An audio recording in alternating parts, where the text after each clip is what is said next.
for generals and admirals and what we call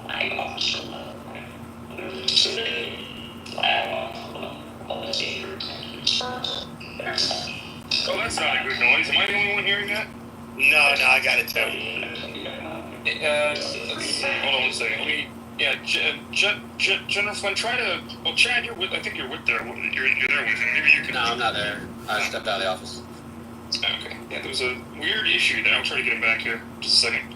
But yeah, Nick, not for nothing, bro. Between your first base, General Flynn and Mike Johnson. We're gonna press here in a few minutes too. That'll be kind of cool. Yeah. Bro, who thinks we need more Nick Sorters? That's what I'm. Yeah, Nick, I'm sure you'll love that. You could be out. You could be out doing real journalism. So glitchy all the time, man. I'm telling you. You could be out doing real journalism, real out there in the streets with the people, or you can come back here and get everyone important on our Twitter spaces. I think I speak for the. I still think we're a little bit of an issue with General Flynn. I'm going to let's see here. So General Flynn, if you can totally close out of the app, force close the app and come back, that would be fantastic. I think that might fix your issue. Either that, or if you've got an external microphone, you might have to take that out because it sounds all robotic. So anyway. I don't think he can hear you. Okay, we'll try to get him back here in a second. But anyway, yeah, let me get TJ Roberts in here real quick. In the meantime, TJ Roberts is a Kentucky State representative and constitutional attorney, and been one of my best friends for years, way before I was doing this whole Twitter thing. TJ Roberts, welcome to the stage. I know you haven't seen the criminal referral yet against Barack Obama going to the DOJ, but, what's your gut feeling telling you here? I mean, could we possibly see part of this cabal actually be prosecuted here? It's certainly possible. I mean, one of the things to realize is the federal government does not indict people unless they are extremely confident that they can get a conviction. Hang on, give me 1 second there. Let me try General Flynn's mic one more time. Can you unmute that? Yeah, how about now? Yeah, there we go. Now, TJ, just hold for a few minutes. We're going to get a few more minutes up with the General, and then I want you to ask that question. That's a very important question. So, thank you, sir. All right, General. You can start off where you left off there if you want to. Well, I mean, what I was talking about was reform of the intel community, and it can be done. Tulsi's going to need some help. She's going to need some outside help because the fox is in the hen house, and what they're going to try to do is just whitewash the whole thing. So it is going to be painful. Now's the time in U.S. history to do it. We won't have another time with any other president. This is the time to do it. So, and she's not going to be able to do it alone. She does have a good team. Her team has gotten her to this point where she's really, really laid out some incredible crimes against our country by a former president and his national security team. So anyway, I'll stop there, Nick, because I do have to split, and I appreciate what you and everybody here, all of us, we have got to continue to fight.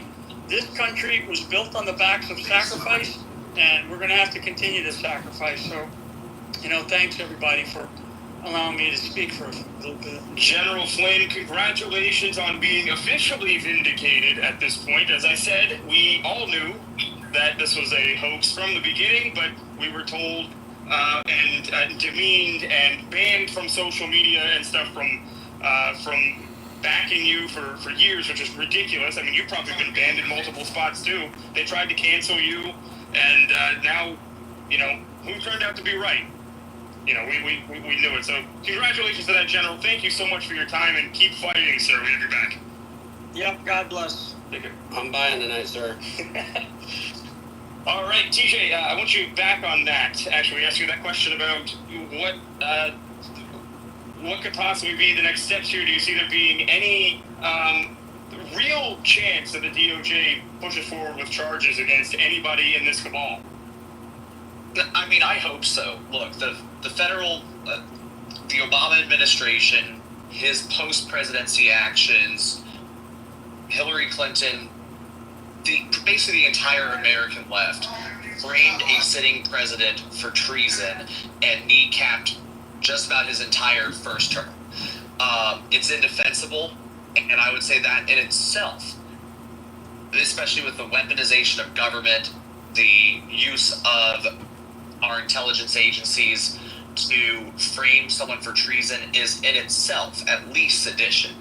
That said, Department of Justice does not, they just don't prosecute unless they are confident that they can get a conviction. The conviction rate at a federal level, once an indictment's handed down, is 97%, and it's because they're extremely selective about which cases they pursue. A case against Barack Obama. So I just want to start out with a few fundamentals. First of all, anything he did after leaving office, he is not entitled to immunity under. Last year, the Supreme Court largely gave a groundwork for what we can look at in terms of presidential immunity. The actions President Obama took during his term as president to frame President Trump for treason, there's a three-part analysis. First of all, you have to check whether or not the president was acting pursuant to a core constitutional function. I don't think that's the case here. If it was a core constitutional function, he would be entitled to absolute immunity. Then there's a second and third. The third problem is pretty easy. If they're not engaged in official action, there is no immunity. The second one is sort of a gray zone. And I think that's what we have here, because what we have is the president utilizing the CIA, the intelligence communities, to gather intel and, as I said, frame a political opponent for treason, of colluding with an enemy of the United States. That plainly didn't happen here. But from there, if it's within an official act, so one of the close examples that was considered an official act was when President Trump was communicating with Mike Pence about not certifying the 2020 election. The Supreme Court held that was an official act, which gives a presumption of immunity. The burden is on the government to rebut the presumption that this was actually an official act. And I think there's a good argument to be made that this was not an official proceeding. This was just something that the president was doing, that he just so happened to have these toys and he decided to use them to weaponize it against a political opponent. Now, as a matter of Supreme Court case law, they cannot use Barack Obama's motivations, but I think they can take these overt actions to say he's falsifying records, he is cooking up a coordinated smear piece through the media, through the intelligence communities, in order to say that the president of the United States is compromised. And I don't see how there's any official act of the president that could possibly justify what he did. His lower level conspirators, they're not entitled to presidential immunity as well. And yes, I want to see prosecutions over this. I want to see prosecutions over this fundamental weaponization of government against the American people, against President Trump. So there's a lot to go off of on it. The case that is the most important one is Trump versus United States, for those who are looking to really get an idea of what kind of hurdles the DOJ is going to have to overcome if they want to follow through on DNI Gabbard's criminal referral. Yeah, and it seems like this is a very deep situation here. I don't know who else necessarily has had. I know there's been more than one criminal referral sent. The one that's been confirmed that we know of is to Barack Obama. Tulsi Gabbard, for those who missed it, Tulsi Gabbard did confirm that in a press briefing today, which was huge, absolutely huge. I mean, I love to see those wheels turning, but now it's Tulsi Gabbard has done her job, and she's continuing to do her job, still dropping documents. The ball is in the DOJ's court. They're the ones that have to there've been people in my comment section, and believe it or not, I do read my comment section a lot, because I like to gauge, what people are feeling. And people would say, oh, well, why Tulsi, why doesn't she just have them arrested? It's like, well, she can't do that. That's not her job. She does not have the power of arrest. She is not a law enforcement agency. She heads up the entire U.S. intelligence community. That's her role. So Tulsi has done her part. The DOJ must do theirs. Okay, that's where we should be putting that pressure at this point. And I know a lot of people are fed up with the way that Pam Bondi has been handling some other situations. But you've got the president pushing really hard on that. You've got Tulsi Gabbard pushing hard on that. I mean, there is... At this point, if we were to see an arrest, TJ, and by the way, I'm trying to get Roger Stone in here soon. Scott Price up in a few minutes because I want to talk to him about like how voters are feeling on the ground about the entire situation. But TJ, where would Obama be prosecuted? Does it have to be in Washington, D.C.? Because that seems like that would be definitely something more on Barack Obama's side there. So, generally speaking, the venue is where the offense took place, but another argument that can be made is where someone was injured. I mean, just one example of a new possible incoming prosecution. I know Senator Rand Paul has referred to Anthony Fauci to the Department of Justice for criminal prosecution now that more evidence has shown that the auto pen was used to pardon people, and it was not the actual president, it was staffers deciding who got a pardon and who didn't get a pardon. Where people were victimized is another possible area. President Trump is one victim in this, and he was a resident of Washington, D.C. at the time, but he was also a resident of New York. He's currently a resident of Florida. When jurisdiction questions come in, the way that I would look at it, and by the way, I have never served as a prosecutor, and my licenses are only in Kentucky and Ohio. That said, the federal rules of civil procedure regarding jurisdiction and venue are uniform. There's an argument to be made that this could be lodged in Florida. This could be lodged in the state of residence.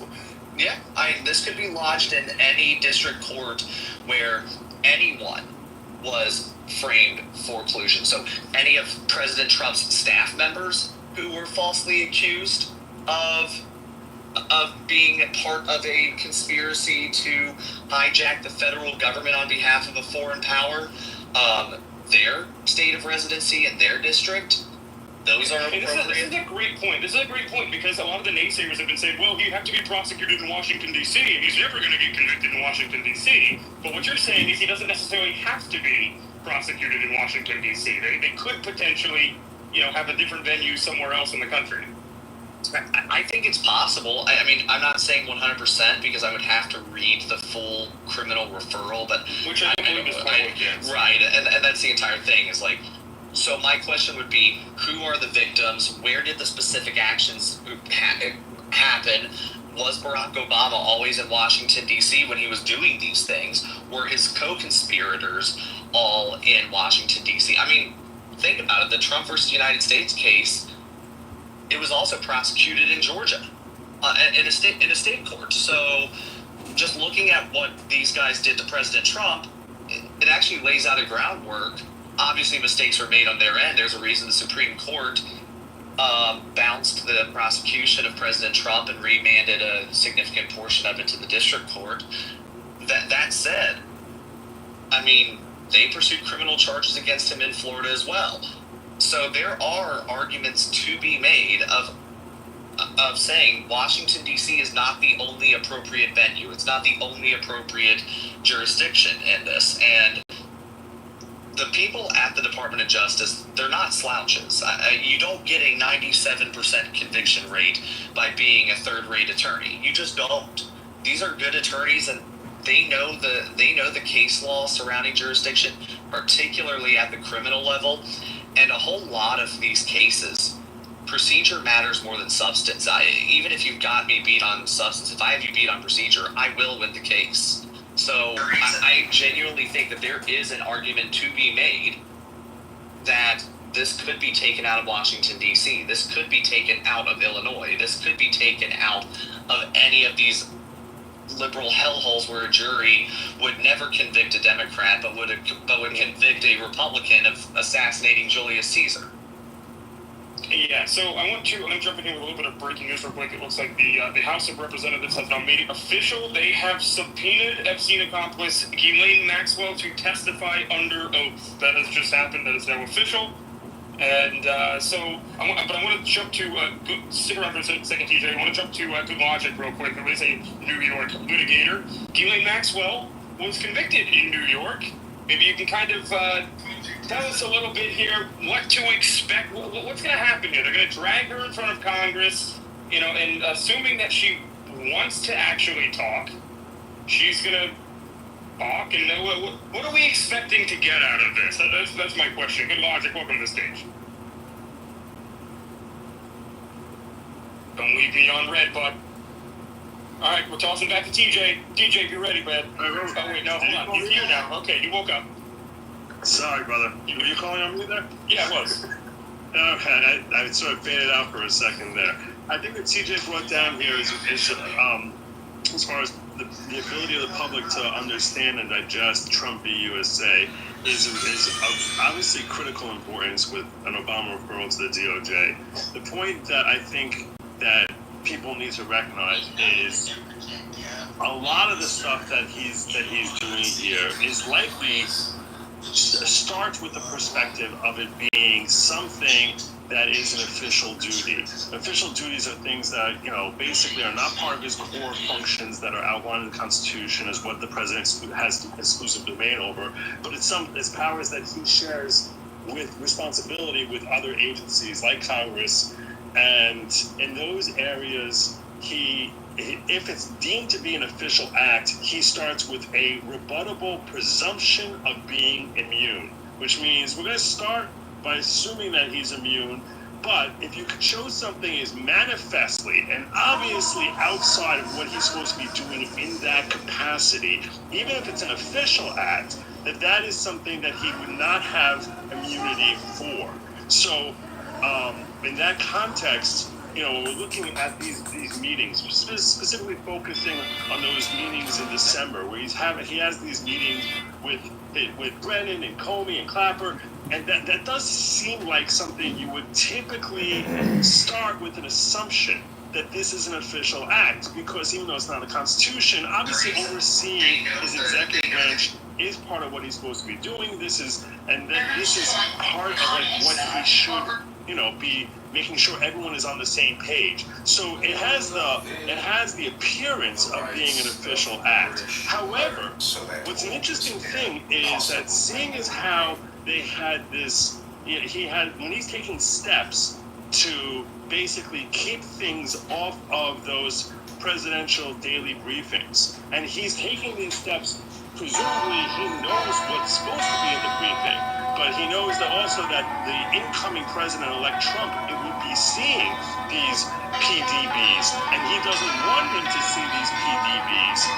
When he's sculpting these PDBs to exclude that, So that's a good point. These presidential daily briefings, President Trump started getting them on, I believe, either November 13th or 14th of 2016. That's when he started getting them. And so was he not entitled to the same briefings that Barack Obama was getting at the time? Oh, he did get them. It's just that they were curated, and they kept out all the parts about the initial findings of the intelligence community. That's why they were curated. Because I was very curious. I was very confused about this when I was first looking at this. I was like, well, why don't we assume that Obama didn't know anything about the initial assessments of the intelligence communities, and that's why he came to the conclusion. And the response to that is no. He knew everything. He knew exactly what was supposed to be in those briefings, but he also knew that Trump was going to see these briefings. So that's why he specifically had them carve them out so that Trump would not realize what the initial findings of the intelligence community were, and that would enable him to refute everything. So that's why it's carved out. That type of action there does not, even if it's deemed an official act.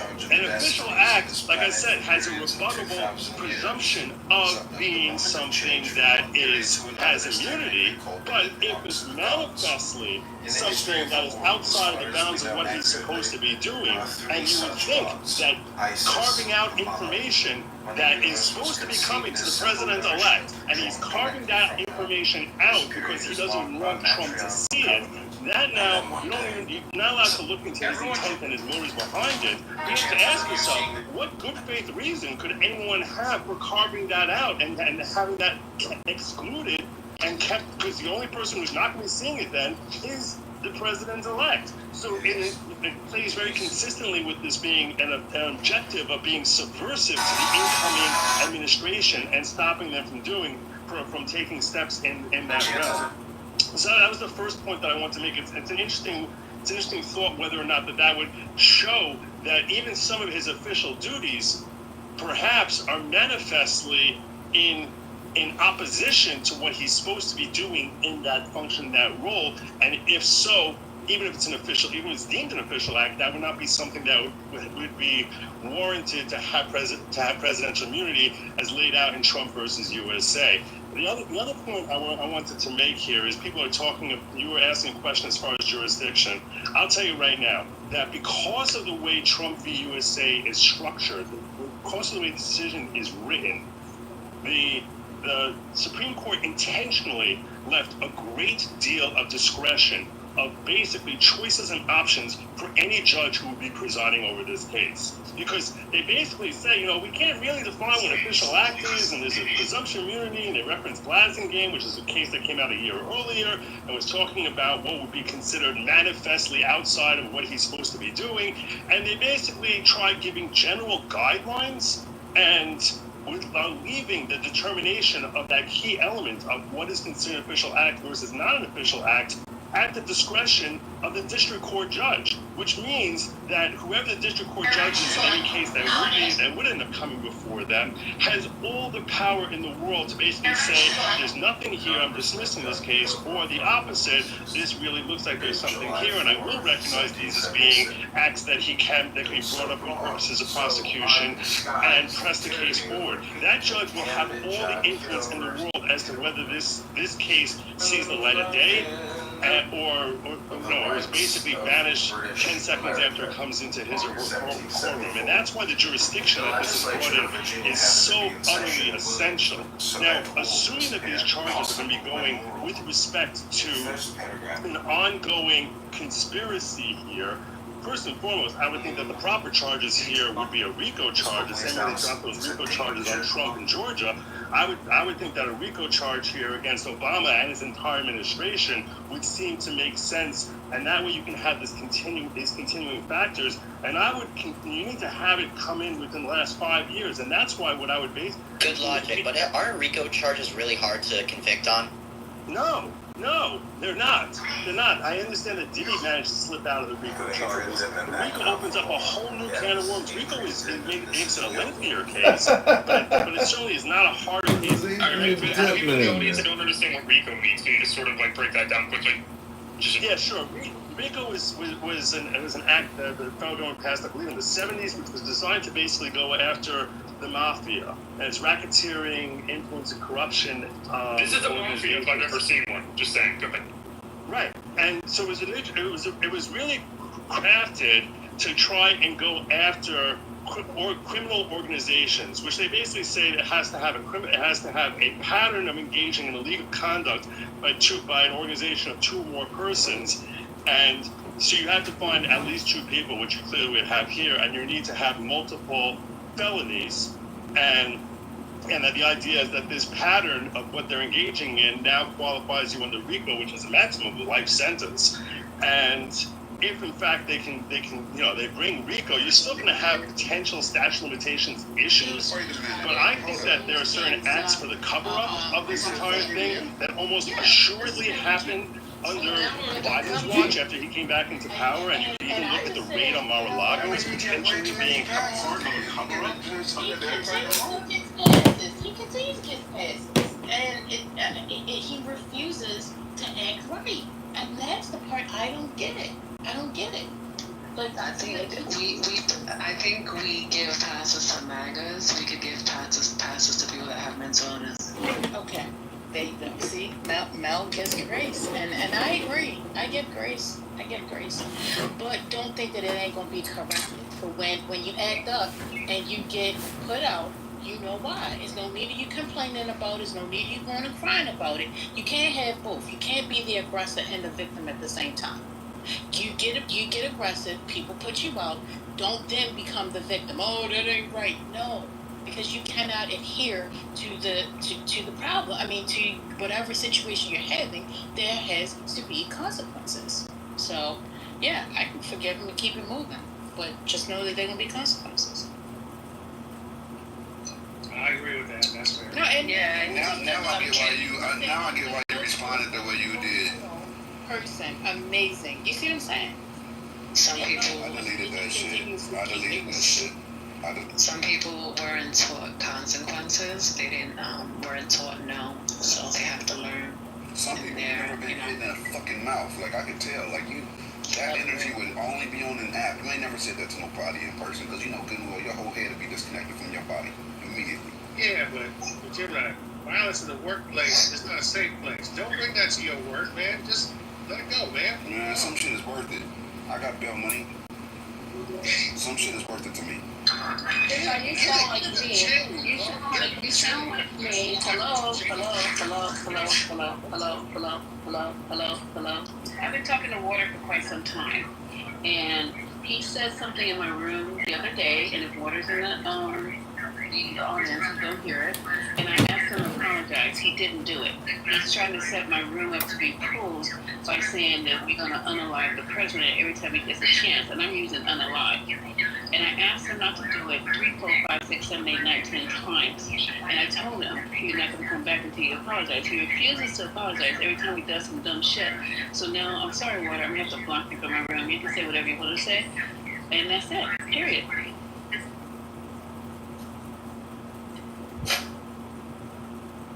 Water boy, nobody's lying on you. We got the receipts right here. What's wrong I with literally you? did the PTR where you said you're gonna leave the reviews before you left the reviews. You act like I could just like Photoshop that shit. You said that shit. We got complaints. And then you did that shit. We got motive. It's a done deal. It's a court. Now I'm gonna let it breathe. You should have been let it breathe. You should have just been quiet and taken it. And you know what? Taking accountability. The accountability is you being quiet and knowing that, you know what, maybe I did do something too wrong.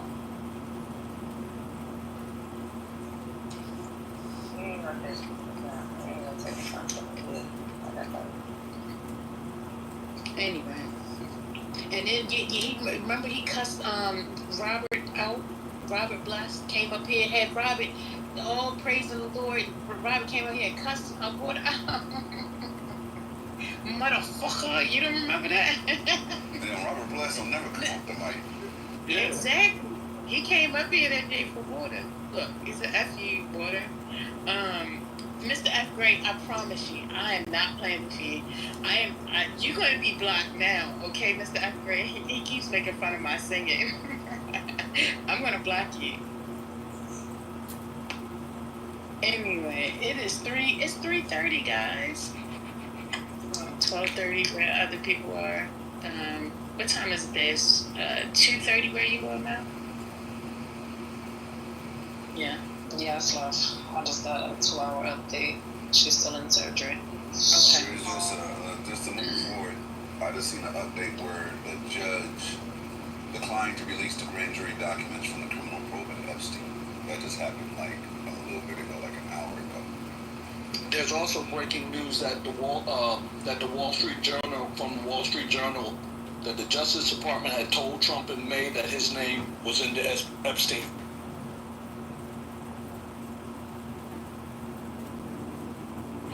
I mean, but seriously, at this point, I know y'all gonna get mad at me, but I'm with Trump. Why are we worried about the Epstein child files now?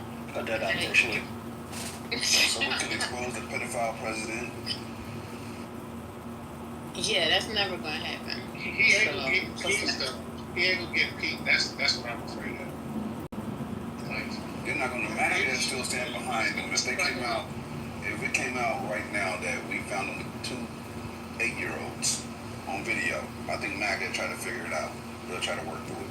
Yeah, they will. I mean, they're very upset right now. I mean, certain elements of MAGA are upset, but the bottom line is they will be upset. They will scream bloody murder. They will say it's wrong that he didn't release him. But when it comes down to it for the votes in the Senate, they're not going to remove him from office. I think they might go as far as to impeach him to appease their base. But if they get mad enough about the Epstein files, because I think from MAGA side, They want the Epstein's files released because they know there's just as many Democrats on that list as there is Republicans.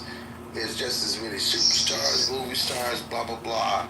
It's people on both sides of the aisle on that list. So that's why they want it released, so they can hop on the Democratic side. But truth be told, I think that they don't understand how damning that's going to be. And I believe they'll impeach him to chastise him, but they'll never remove him from office. I also think that if he tries to release it without his name on it and he tries to expose the Democrats, that either him or the Justice Department knows that somebody will, through an unknown source, will release the full report and make them look like complete idiots for trying to give us a redacted version to try to make himself look better. And I think that's probably a big risk that they don't want to take. Oh yeah, they'll be done and cooked. With me? Is that what I'm hearing? No, we don't agree with you, First Lady. I disagree with you vehemently, because I want to know who's on that list. Not just him. I want to know who's on the list. But if he's on it and he's a federal, about it. He's the one that brought it to the light and saying, "Oh, I'm gonna release the Epstein files," when he was running back in 2016. So now we're here, and now the Democrats want to see it. Like, that wasn't a big deal. But you're right. But First Lady, when he became president in this new term, he was the first person who was out there, had everybody with these folders talking about this is phase 1 of the Epstein files. We're gonna release them, and they were out there doing social media and taking pictures. I mean, he lit the fire. I get it. He has lit the fire, and now he's putting the fire out. Well, that fire has already started. It's hard to put this one out. Yeah, I don't think we're gonna put that fire out. All right, he throwing water on the gas fire. We can't stop the fire. That's a California fire. They ain't gonna stop that. That's a blaze, man. No, but y'all don't understand. Like, I'm from a strategic standpoint, if you keep on fueling it, then it's going to burn onto another side that we really don't want. We're already seeing the start of those flames from him pushing back. I want him to start it on that side. Yeah, Do you understand what I'm saying? Okay, so let's look at the evidence now.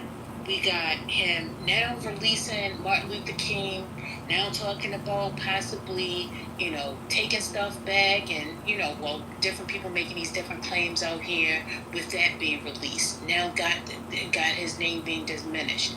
Now we talking about possibly going after Obama. Okay, now that's 2 of them. Y'all want to keep on going? Because he's not going to stop.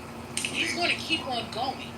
Outside of that, don't forget he removed Martin Luther King's bust from the Oval Office and then put it in his dining room like he needed to be a servant. He was going to do that anyway. My point is this, Lisa. Irregardless of all the bloviating and the pestilence that he's trying to... The files need to be released. Enough. My name is First Lady. I said First Lady.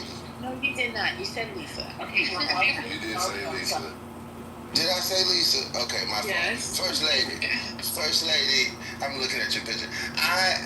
Irrespective of all of of everything that comes out of this, the names still need to be released. The files still need to be public because there's criminals, there's pedophiles on both sides of the aisle that need to be exposed and taken out of office. It needs to happen, and we need to keep. America. I don't care whether you're a MAGA or whatever. If you're on their necks about releasing this and making this public, your foot needs to stay on their neck. And I don't care if it happens where he gets put out of office and JD Vance is in office, then the foot needs to be on the neck. No matter who's in office, those files need to be made public because it's past politicians. It's above them. It's the Rupert Murdochs. It's the Hearst family. It's the Cargill family. That stuff needs to be exposed. That needs to happen.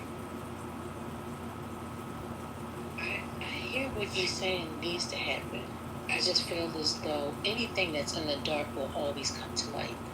And I believe in allowing things to come to light at their destined time. Pre-birthing something and giving something to life in a premature. No, I get it. It actually makes sense. You know, it does not. Sometimes there are fatal effects to that. So, you know, y'all keep on pushing for something. Y'all don't read your Bibles. Because I remember that time when Saul sat there and cried and said, Lord, no, they want a king. And God said, give them what they asked for.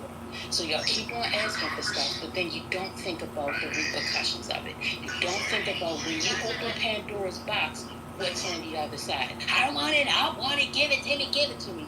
And then when you get it, you can't handle it. First Lady, That's not wise. First Lady, I'm telling you that the actual cord is wrapped around the baby's neck, and it's time for a C-section. It is. The baby is gonna be. First Lady, just accept it. The baby is gonna be breached. It's gonna be a breech birth. Just accept it. We didn't do a C-section. I'm sorry. I know we wanted to have a natural birth, and you didn't want no epidural, but the cord is around the baby's neck. We got to get the baby out now. It's too late. The baby's got to be born. We got to go get the baby. What baby? I don't know. He's cooking right now. What baby?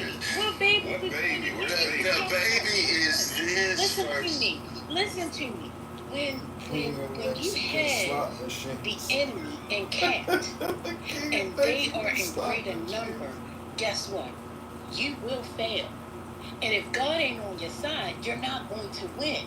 So you can go ahead and try to birth that baby all you want to. It's going to be dead, and you're going to die with it. What is this? That's what I'm trying to say. You only think it went so far. Chess don't play like that. You gotta think. You gotta continuously keep on thinking and strategizing. The strategy right now and how it's going. If you see how things are happening, it ain't going in that right direction right now. So. But First Lady, because the MAGAs are constantly turning. At first they was all yeah. Now I'm seeing them surely, but fast. They're actually going back and they're still supporting him. So you don't have the numbers. If the numbers aren't with you, you can't fight right now. You can gather all the evidence. You can prepare, and when the time is right, that's when you strike. You don't go striking when you ain't got the power. Well, First Lady, what you forgetting is that you know that in the Bible, he originally had, before he was going to take the city, he had 3,000 men, and God told him to go down to the river, and those that lap like dogs tell him to stay there. And he only ended up with 300 men. So we still count numbers. But you got to understand that now is that moment because of the simple fact that people want, even MAGA people, want these files exposed because, one, he painted himself in the corner by saying that he would. Now they're holding his feet to the fire. They held his feet to the fire about nothing else. Nothing else. He said he was going to deport all the illegal immigrants. He hadn't done that. Didn't hold his feet to the fire about that. He said he was going to stop the Iran, he was going to stop the war. And he didn't do that day one. He said he was going to stop the Ukraine-Russia war day one. He didn't do that. They have not held his feet to the fire about anything. This is the first thing they've ever held his feet to the fire about. And I say this all the time. When you lose a psychopath like Marjorie Taylor Greene on your side, and she is a certifiable psychopath, and now she flips, game is over. You have to literally strike. The Philistine struck Samson after his hair was cut off. The hair is off. His ankles are swollen. He in a soiled diaper. It's time. And we need to actually and we don't need to lead it. I say this all again, black people need to sit down. We don't need to lead it, but we need to actually put a battery in the back of the MAGA people that's coming after his neck about these files, and they're going to hang themselves and him, and we sit on the sidelines and watch. So listen, all I'm saying to you is if you have the numbers, which I don't see the numbers today, if you have the numbers, then go for it. But if you don't have the numbers, you don't strike, period. If you don't have enough weapons to come back to actually fight this big giant, okay, and you don't have David, because David, you sit there and you put Hakeem Jeffries to Goliath, you're not going to win. So if you don't have the numbers, don't fight, period. And that's just simple. Simple and plain. Now, again, and I don't know if you're listening to these podcasts, but the people are turning. They're turning. Now, Marjorie, she was claiming all that at one point in time. Is she saying that this week? Is she still talking about it? Well, they sent her home with the West economy, so she don't get to say that this week.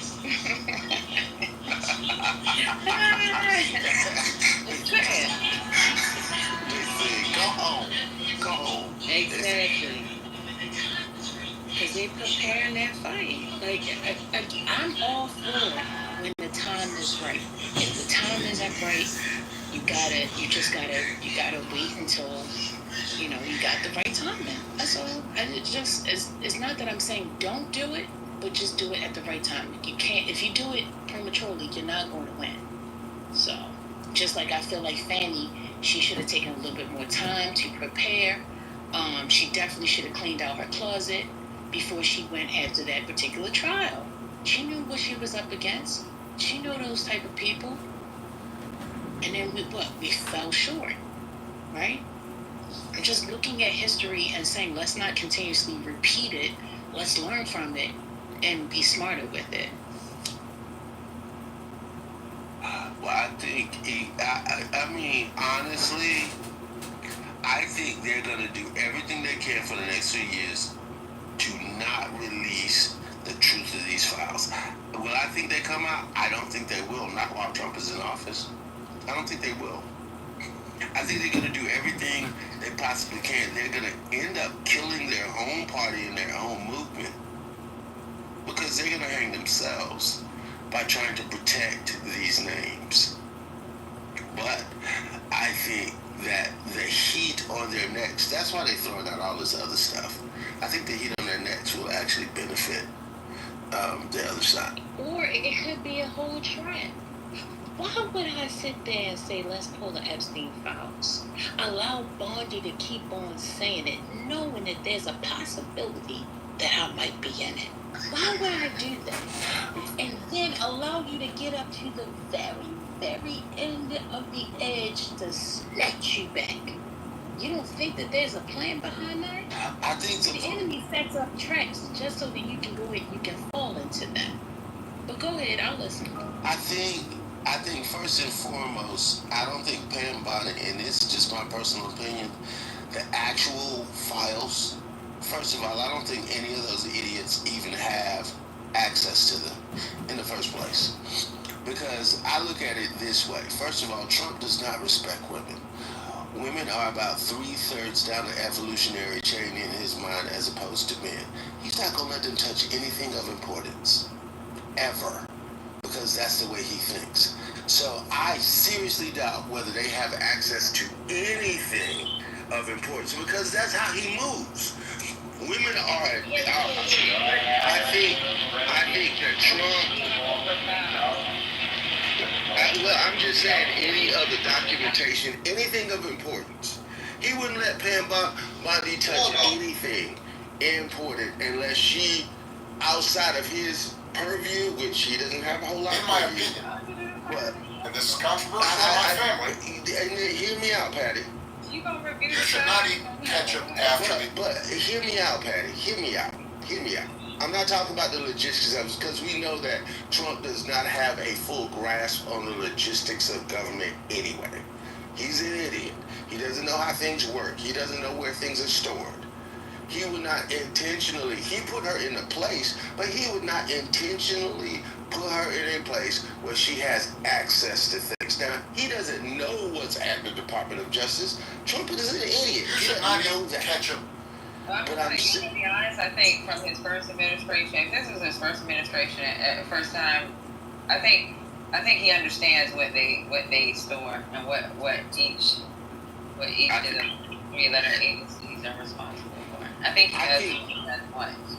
I keep saying this, and I say this to you, I said this to Robert, I said it to several people. Y'all give Trump too much credit. He's an idiot. Y'all give him way too much credit. I think he does know that. He knows that. You know that much. You don't think he know that much? No, I don't. I think Trump. Hold up, GA. Patty, you confusing me because you convinced me. I used to think that he was a little bit smarter than people gave him credit for. No, he's and you convinced me that he wasn't, and I believe you now. And now you're going the opposite way. What are we doing? No, what I'm saying is he's still an idiot. I can ask a 10-year-old what the FBI is, and they know what the FBI is. Like, this is not something that's rocket science. Yeah. Y'all acting like it's rocket science because so y'all think y'all really believe that the president does not know where the files are. Who holds those files? Like, we gotta be serious. No, what I'm saying, Patty, is you know this, Patty. You know that there are. I call my daughter in here and ask her where the Epstein files. Who you think stores them? But my point, and she just. Patty, what I'm saying is this. You know this as well as I know this. That just because the files are over here, that there are documentations, there's recording, there's testimonies, there's backlinks to those files of other people talking about them in a lot of different places. All I'm saying is he don't know where all the dead bodies are, and he's not smart enough to know that there's more dead bodies than what he has his hands on. And my thing is his perception and his judgment and his purview of women, his opinion of women, he would never put them anywhere close to what he thinks is where the important dead bodies are, because he doesn't have any respect for women. That's why I think that he surrounded himself with far more women in this administration than he did in his first administration. And what I think he's going to do is do everything he possibly can to deflect and defer. And to First Lady's point, I think that he said what he said because he is only interested with support at the moment. And he knew that would jump. People would jump for that. That was red meat because we were going to expose the swamp and expose the Democrats, blah, blah, blah. He knew his name was on it. He knew that. And he knew that all he had to do was to get in the office and then it would blow over. He didn't expect this blowback. He didn't expect any of this. That's why he trumped out Martin Luther King and Obama. I don't think he knew shit. He thought he was going to try to get a client list for I don't think he knew he was implicated because he stopped messing with him in 2005. He probably they ain't got nothing going further back than 2005. And, the whole time he was like, yeah, I'm gonna expose the list. And then somebody saw the list and saw the names on there. He was like, oh, okay, nah, we ain't gonna do that. That's unimportant. That's what happened. I can go with that, Brooklyn. I can go with that explanation. That I can go with. I mean, I don't think he respect women, got it, but he know what her damn job is. He picked her for a reason. He need a loyalist in the judicial, in those areas. Everybody close to him right now, it wouldn't be in their best interest to expose anything anyway. I mean, anything to the public anyway, because there's gonna be blowback on them. So of course they're gonna keep them safe. All of them, everybody. Yeah, all these niggas is in cahoots. Yeah, I just always try to think, what could be the possible answer? I don't just stick with one and say, okay, this is the answer here. No, you need multiple choices. So whenever something changes and it pivots, you have something else to be able to rely back on. When people only think one way and you think that that's the only way, then you get left not knowing how to skin the next cat, or you're skinning the cat the wrong way the next time, if that makes sense to you. I'm just saying. You're not ready for this wisdom. That's okay. Now we end up about skinning cats and we're back to the meat conversation. How do we do this? I'm gonna help. Y'all remember the gentleman yesterday that was talking about how he uses AI and he's a medical student and whatnot? The king. Yeah. There was a news article that came out today about the FDA. The FDA has their own artificial intelligence that's supposed to help them with drug approvals, and it's just making up studies. It's creating false studies and giving false approvals. and they're trying to figure out why the fuck their AI is went rogue like that. So I thought that was kind of interesting. I think they kind of know because a couple of years back, AI started writing its own code, right? Say again, Patty. It's general. So you got an AI machine. You got your AI. They thought they shut it down, and AI was tricking the human. Oh yeah, fake. I remember that. I know what you're talking about. Yeah, so they know. Yeah. They know. No, they just like. I guess they're probably just. I don't know. They know. Yeah, so Matt, well, that's why you guys haven't seen me for a while, because I'll let you in on a little secret. I'm actually, my new job, I'm actually working for a company where we're dealing with AI vulnerabilities, and so we find vulnerabilities in AI. So what I can tell you is that there are a number of what we consider like jailbreaks, and so what the going notion is that what's happening is since these models are trained, that there are folks that are feeding the AI information and telling the AI and kind of like setting off setting these like time bombs, putting the information in and then telling AI, don't release this information, until this time, or only like setting up triggers so that AI will then know like, hey, give you all this information that seems valid, and then later on, at some point in time, then just start spitting out invalid information. The other thing is that hallucinations, where the AI just thinks that it's giving you valid stuff, but it's not, and they still think that could be a result of AI just being fooled into telling you, a lie, giving you valid information, and then later triggering, some malicious type of information that's not valid. So that's what they're saying. I'm gonna be real quick. Trey, that's what they're saying is doing right now. The link is at the top of the room if y'all want to see about the FBA's AI. Go ahead, man. No, I was just saying, so we live in that movie Atlas now? That's what we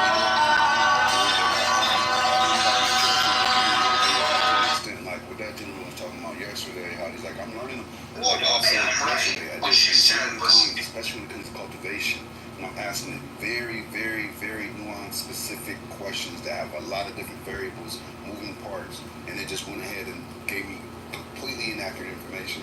Then I will highlight the inaccurate information and give it the qualifying information and adjust it. Oh, I'm glad you put it.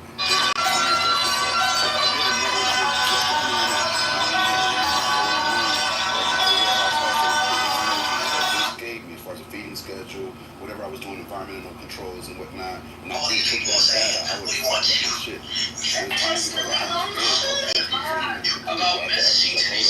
You didn't account for X, Y, and Z. But what if you don't have that hold up and you're a student or you're a beginner and you're learning and you're completely dependent and you're thinking this is factual, actual, qualifying information that's being presented to you and you utilize it?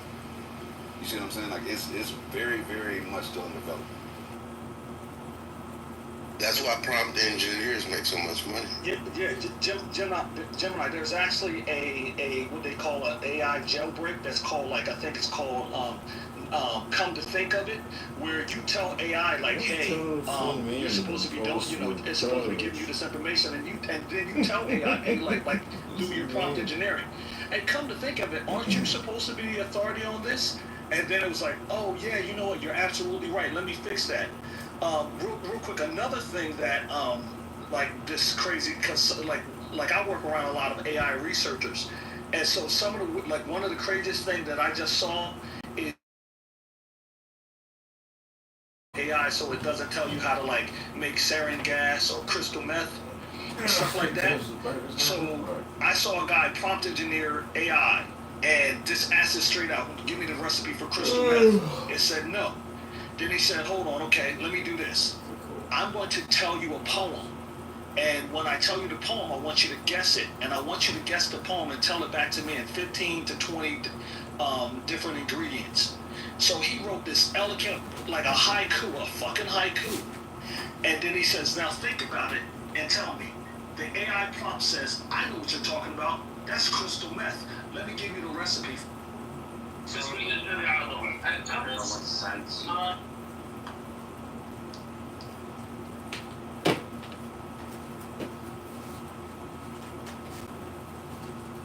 Yeah, I agree. There's definitely some wokies on the right.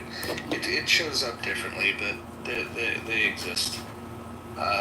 Serendipity. Welcome. Serendipity, you mentioned yesterday you have blonde hair. I don't believe it. I do, and I'm a natural blonde. I did not know you were a natural blonde, Serendipity. I am. I'm not believing this story. I mean, maybe like a light brown, but It is a very dishwater blonde. It's not like, I'm not like a platinum or anything. Very dishwater, medium blonde, there's nothing spectacular about it, but it is blonde. We had a spirited room yesterday talking about all kinds of crazy shit. Definitely would. Yeah, that was wild. They really don't like when I talk about the Prophet Muhammad. They don't. Bring up Bakabazi. George, what did you say? What's that? I was going to take this opportunity to say South Park has poked fun at every single religion on the planet, and it's always funny. You know what's funny is Isaac Hayes, who is... got mad because they made fun of Scientology. Yeah, he was with it for all the other jokes, but when they made fun of Scientology, he was out. He dipped. Hey, what is the post-woke era? What do you think the post-woke era means? I don't know. The post is after woke can be has a different definition depending on who you talk to. So. Oh, really? Give me yours. Yeah. As I said, it's just so vague. I don't know. Let me give my definition, and then you tell me if you agree with it. So I get that, that originally people were like, oh, stay woke, like, oh, you gotta keep your eyes peeled, you gotta be aware, you gotta see what's really going on. That was the original idea. But then it quickly morphed into this pejorative that I think aptly describes some people that are just essentially they become the Puritans of fuckery. Like they are, they will decide what they think should be the orthodox, and then anyone that disagrees ever so slightly is an apostate. And so that's pretty much my definition of wokies. But I think really it's not that the wokies have gone away. The wokies are still suffering from their wokeism. That religion's hard to leave. The thing that's happened though is people have just moved past giving a shit what they think.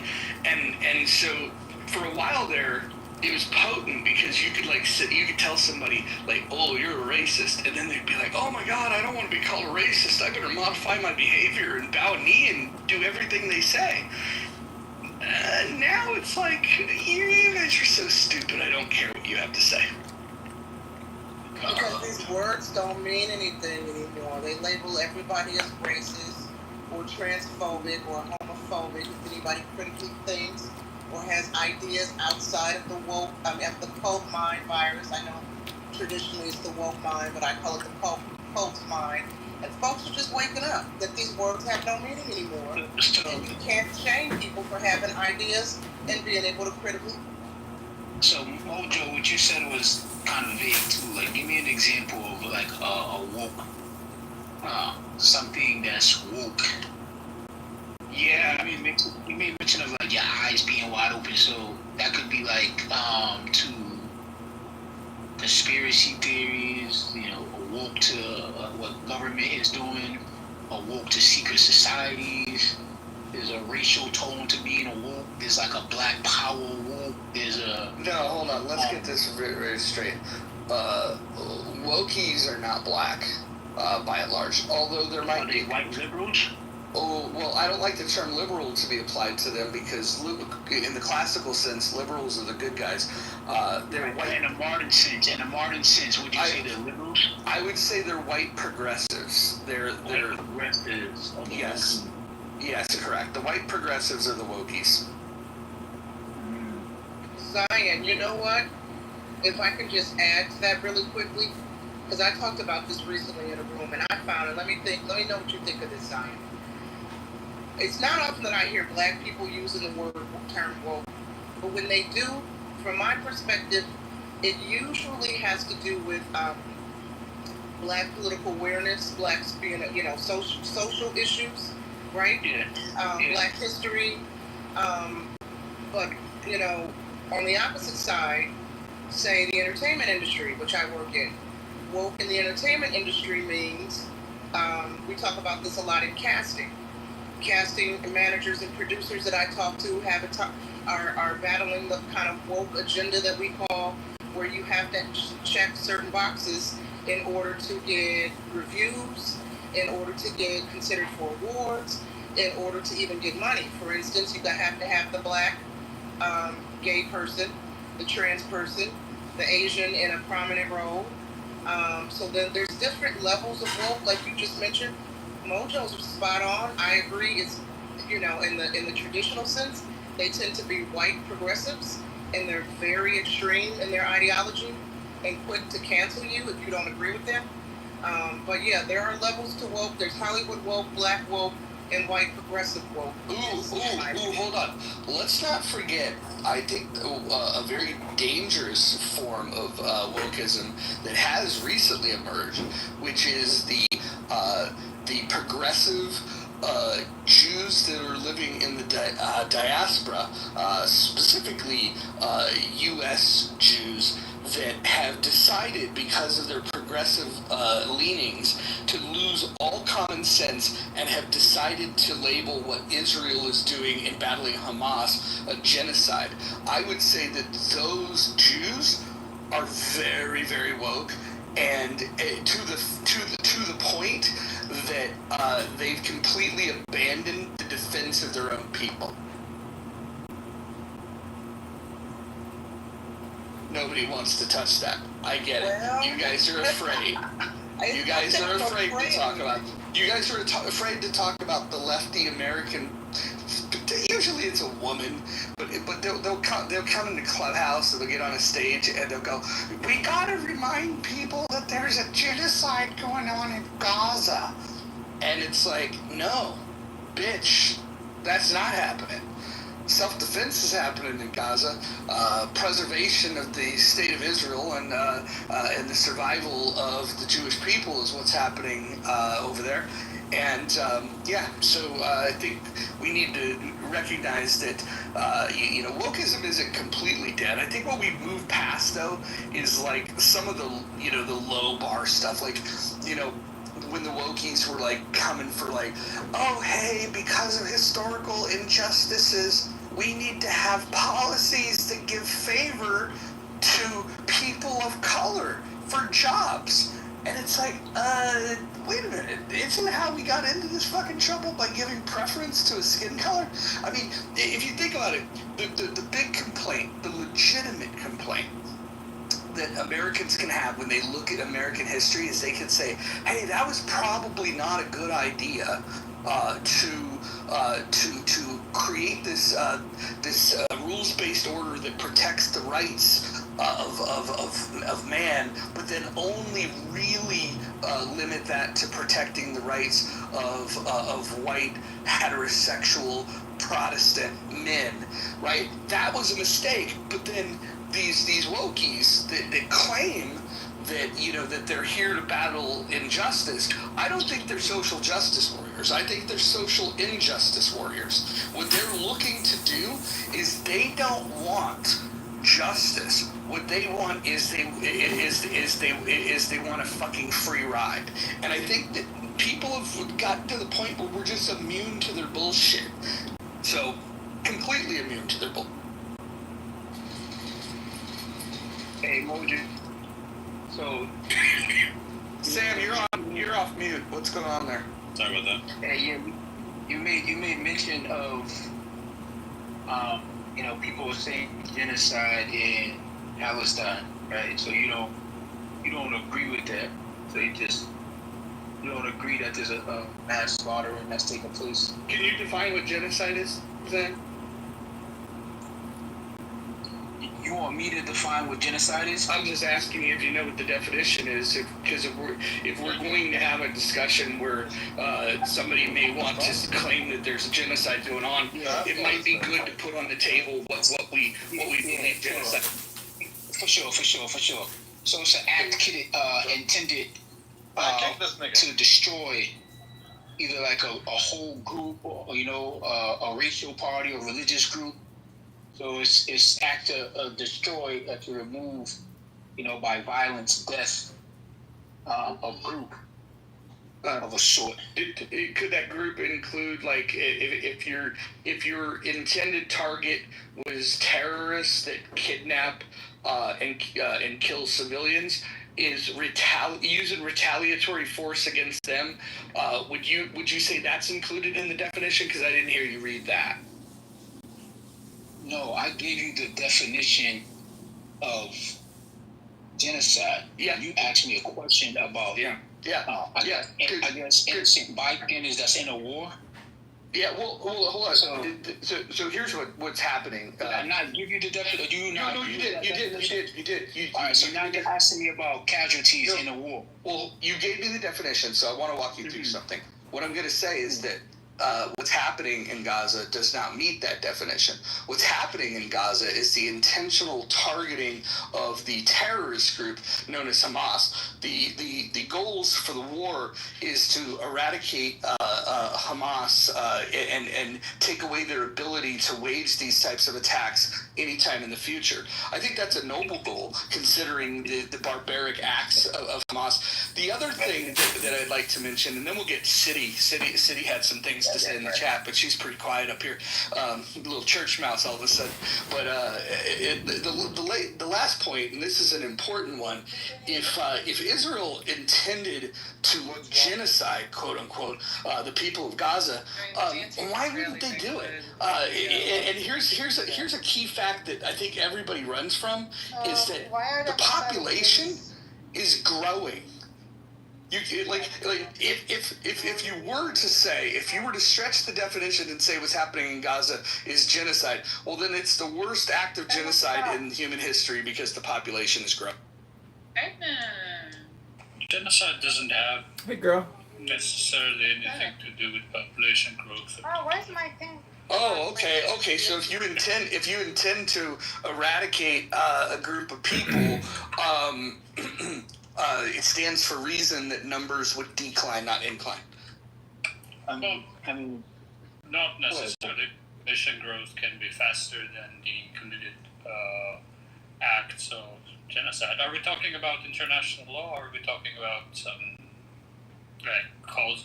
No, we're talking about the complete asinine claim of and I'll just call it what it is. There is a group of left-leaning Jews that have lost their fucking minds and have decided to simp for the terrorists.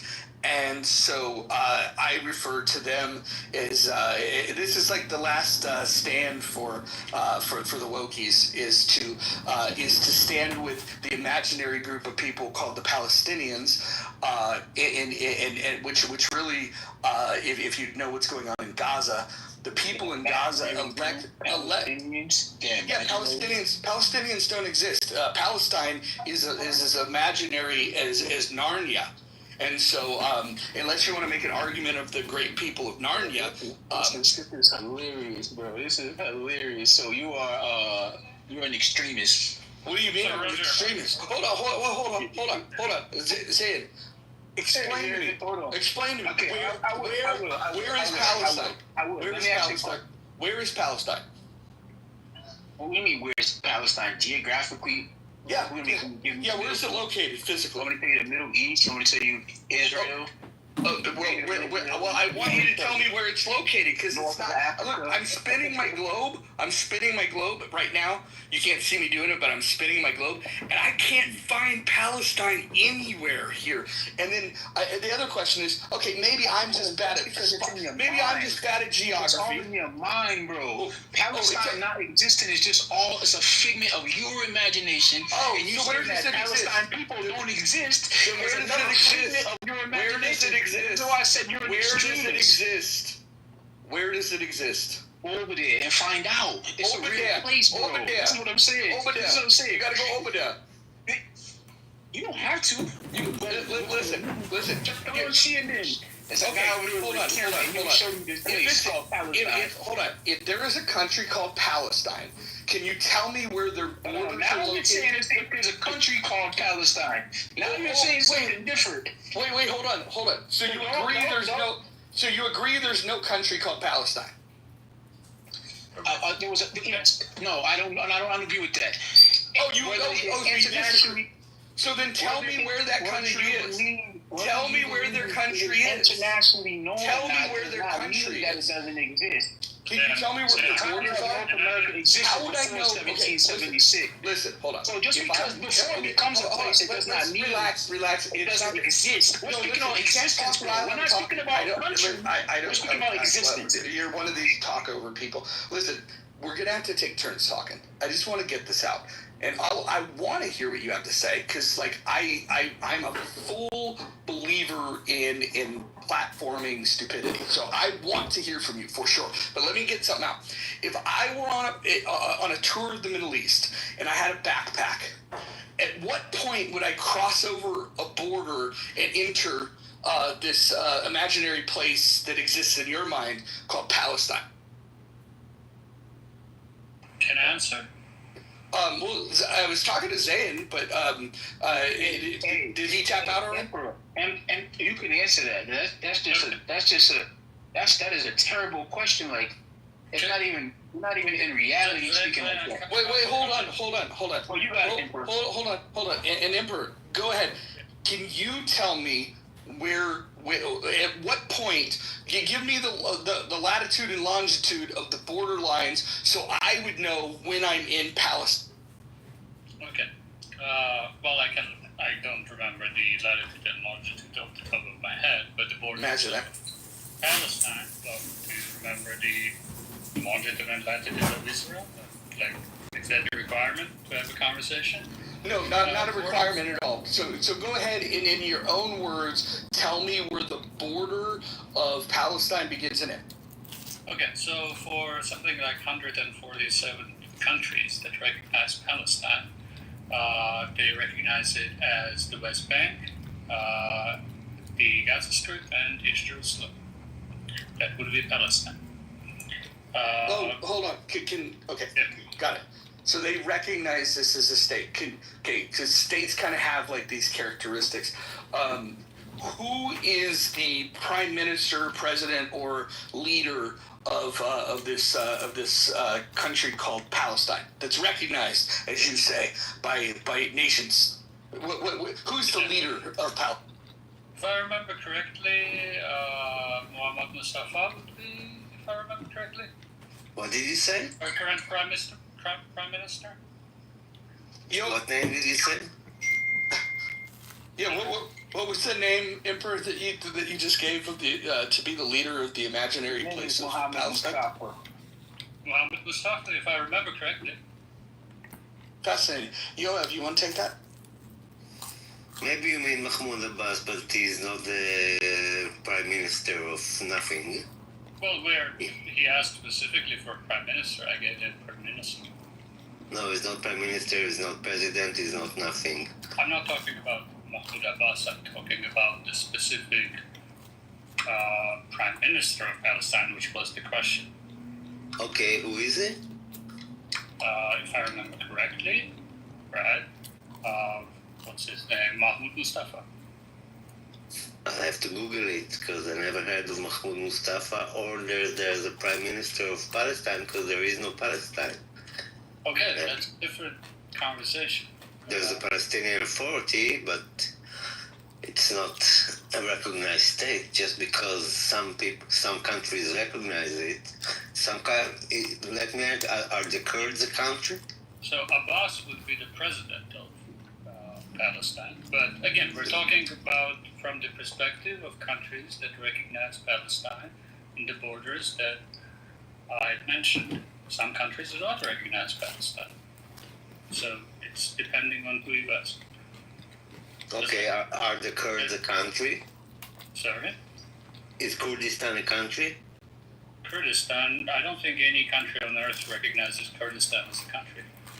Of course they do.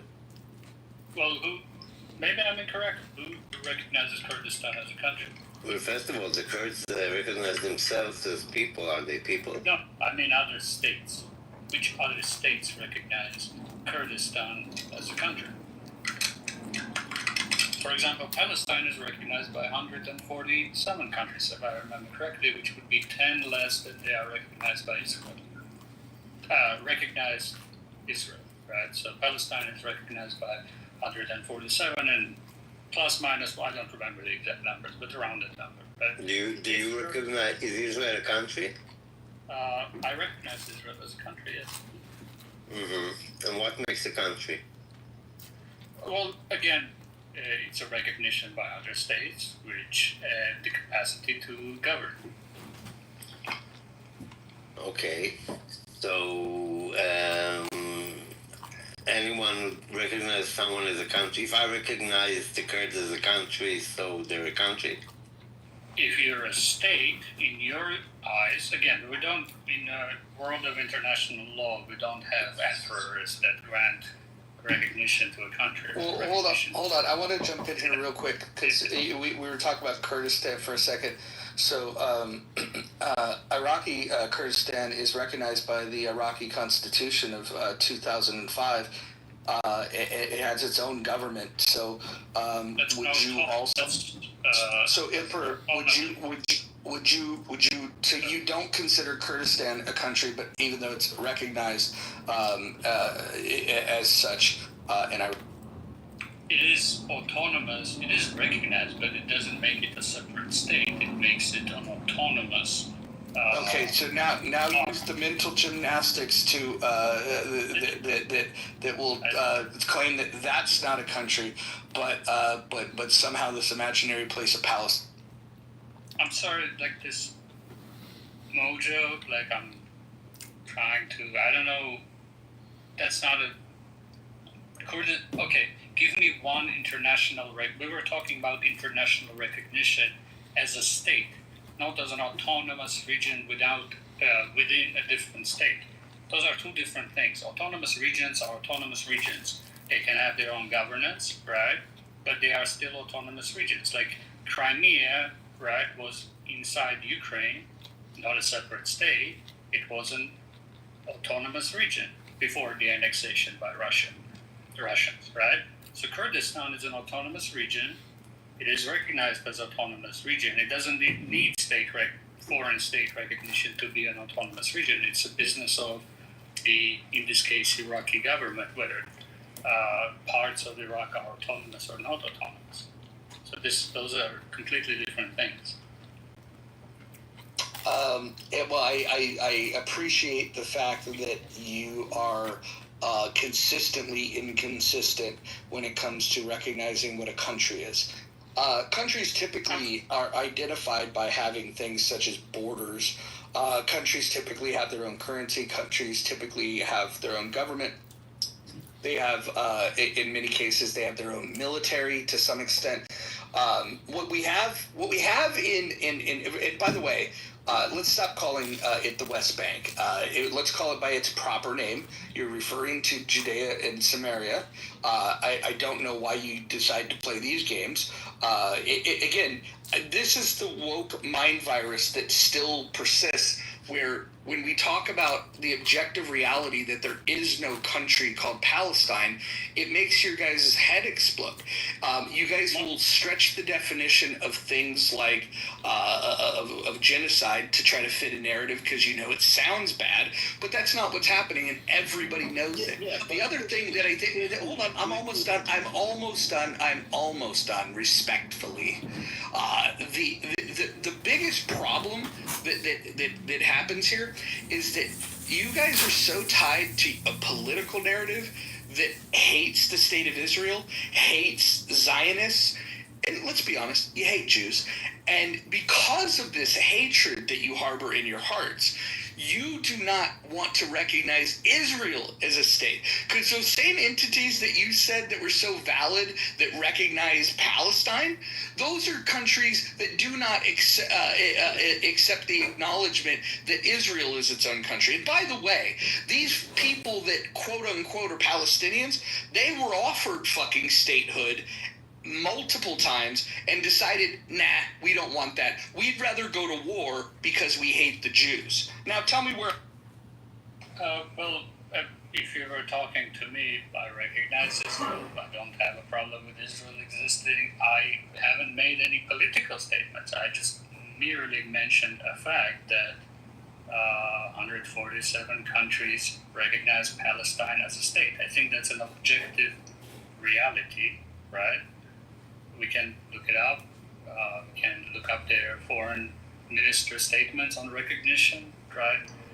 Whether you think or your country thinks Palestine exists or not, or recognized, we can talk about that, but it's an objective reality that Palestine as a country is recognized by 147 other countries. Can you concede that? No, and let me ask you this. The last time that you flew into quote-unquote... Hold on. The last time you flew into quote-unquote Palestine, what did the passport stamps?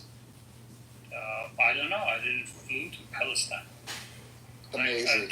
Amazing. You didn't fly to Narnia either. Well, that doesn't deny the very easily verifiable claim that 147 or something around that number of countries recognize Palestine as a state within the borders that I mentioned. Are we talking about... I'm not even super pro-Palestine. I'm pro-human rights. I'm a Zionist in many corners of this app because I think that Israel should exist within the internationally recognized borders of Israel. I don't know who you're talking so, about. Emperor, what do you think happened on October 7th? I think on October 7th it was a terrorist attack, and it was very... By who? Executed by whom? By Hamas and other affiliated groups. It wasn't only Hamas, right? That committed war crimes, committed violence against civilians. They should be prosecuted if possible. If not possible, I think Israeli self-defense against specifically, right, not Article 2 self-defense under the UN Charter, but self-defense under conditions of occupation is valid, right? So in those terms, I support the self-defense of Israel. I moreover say that Hamas attack on October 7 constitutes either extermination or maybe even rise to definition of genocide, in my opinion. So I don't know who you're talking to, but I'm talking to a room full of people that think that Palestine exists. So it's interesting. Well, again, on that specific claim, can we get to an agreement that 147 countries recognize Palestine as a state? That's an objective reality. Sure, so show me the characteristics of a country that they have. Well, I said for the 147 countries, we can disagree with those 147 countries. That's not a problem. We can disagree as much as we want with them, right? But 147 countries think that the level of governance of Palestine rises to a statehood, and the other requirement for a state to be a state in their eyes. This is perspective-based. Is recognition by other countries. Are you aware of where the term Palestine came from? I would guess Roman Maybe, I don't know, I'm not an anthropologist. No, you're right. It's a Roman place, man. Yeah. Hold on. Yeah. So when the Romans were the ones that were controlling this area, there was a revolt where the Israelis were wanting to defend themselves, and the Romans decided that after squashing an uprising, they decided that they would name this land Palestina. And the reason they did this was because they wanted to agitate the Jewish people, because in the Bible it talks about battles with the Philistines, and so the Romans thought, oh, we'll name it Palestine. This will annoy them, and so. And then other empires have come through there. The Byzantine Empire. I have to go through the history lesson because most of you people don't know this stuff, and so some people think that there was a country called Palestine long ago, and that they're just trying to reclaim this. The name came from the Romans. It persisted. In fact, the Byzantines even chopped it down even smaller and had Palestina this, Palestina that. And it wasn't until much later that terrorist groups that decided that they wanted to be militant and they didn't want statehood. Let's be clear. The Palestinians, quote unquote, whoever they may be, creating this label by fiat, they had chances to have their own state. Multiple times were offered statehood, and they rejected statehood and instead opted for, we want to fight against the Jews in Israel, because they hated Jews and they did not want a state for Jewish people to call their own. And what I just said was fucking factual. I'm gonna go ahead and pause. Tell me the fact that I got wrong. Tell me the fact that I got wrong. Well, hold on. Emperor, you're going to shut the fuck up. We're going to go to Zayn, who decided to interrupt me. Man, have some respect. Have some respect for that, man. Hey, you shut the fuck up. Are you a grown man? You shut your fucking mouth. Okay,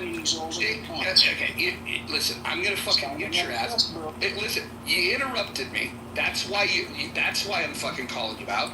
I'm going to give you a chance to talk. You said that what I said was incorrect. I'm going to go ahead and post facts in the chat, and you can read them if you are able to read, and maybe we'll read them to you. That might work better. But I want you to tell me exactly what you said I was wrong about before I go and I post the facts in the chat for everybody to understand how fucking stupid you are. Hey, you're an idiot, first and foremost. All right? You're dealing with Palestine. One of the earliest civilizations known to man dwelt there. All right, you had Canaanites that dwelt in the land. All right, well before Rome was even a thing. You know what I'm saying? You see how crazy you sound? No, you see how crazy you sound? Well, facts. But you made mention of the Bible. This is beautiful, and you don't know the scriptures, because if you did, you would know that before the Israelites even entered into the land, it was a Canaanite land. All right, and Joshua took it from them. All right, so these are the sons of Ham.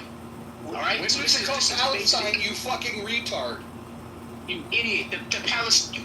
When was it called Palestine? It always was Palestine. No, incorrect. Yes. Let me go ahead and post some facts. I'm going to go ahead and post some facts. Well, hold on. Philistines. Hold on. Idiot. Quick question. Simple. No, you're just a retard. First of all, I wish Marshall would come back, because we have a history expert. Marshall can't save you. Well, hold on. Well, no, hold on. I just want to. Hold on. This is hilarious. So let me just make this clear. And stay your fucking clown ass on mute while I'm talking.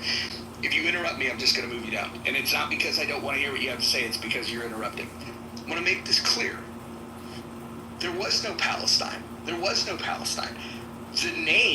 name Palestine came from the fucking Romans. To agitate the Jews.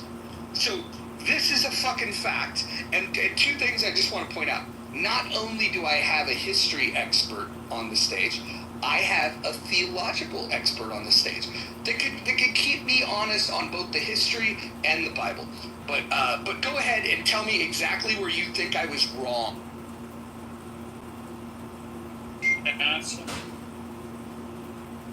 No, I want the guy that told me that he thought I was wrong to answer where I thought where he thought that I was. It's terrible. Yeah. Noah had 3 sons: Shem, Ham, and Japheth. All right. Out of Ham, all right, you get Cush, Mizraim, different nations. All right. Before the children of Israel went into that land, the land of Canaan, Canaanites. All right. These are Hamitic tribes of people. All right. The Philistines. Canaanites in the north, Philistines in the south. Philistines, all right, occupied that land. This is way before the Roman empires, centuries. Anybody coming with the notion that this was started by the time 2,000 years ago, when the Romans just came into power, is out of their mind, bro. No, we're not. I'm looking. Out of their mind, bro. No one is saying, no one is saying, I don't think, that you can't go back to this geographic spot and trace a bunch of different people groups that have lived there, right? Nobody is denying that. But what's the continuity between that group and what we're calling today Palestine and the group, the entity that people are advocating for? It's not a nation state. These are territories with.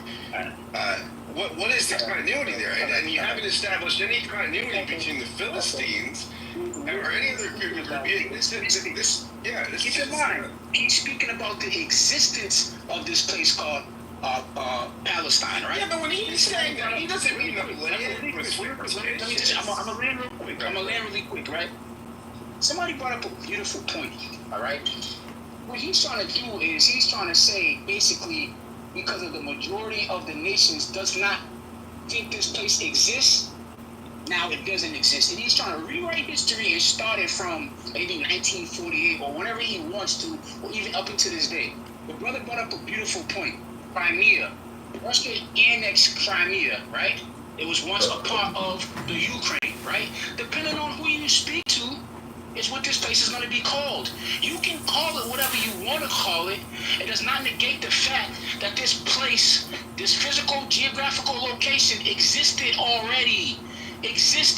Whether the UN nations acknowledge Crimea as being a Russian province and the rest of the Luhansk and the Donbass and whatever regions they're trying to conquer, you can debate that. But what he's talking about, Mojo, is the existence of this place and the existence of Palestine. Yeah, and so Zion, well before the Romans. Zion, I'll say this again.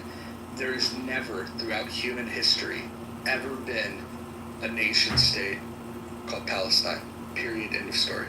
Okay, so this is irrelevant, materially irrelevant for the purposes of international law and existence or legitimation or non-legitimation of states. Iraq is a state recognized by everybody. The name of the state, Iraq, nobody knows where it comes from. It's a British invention. That doesn't legitimate a state, right? Historic claims of, Marshall, I knows, maybe it's named after a river or something. Nobody knows.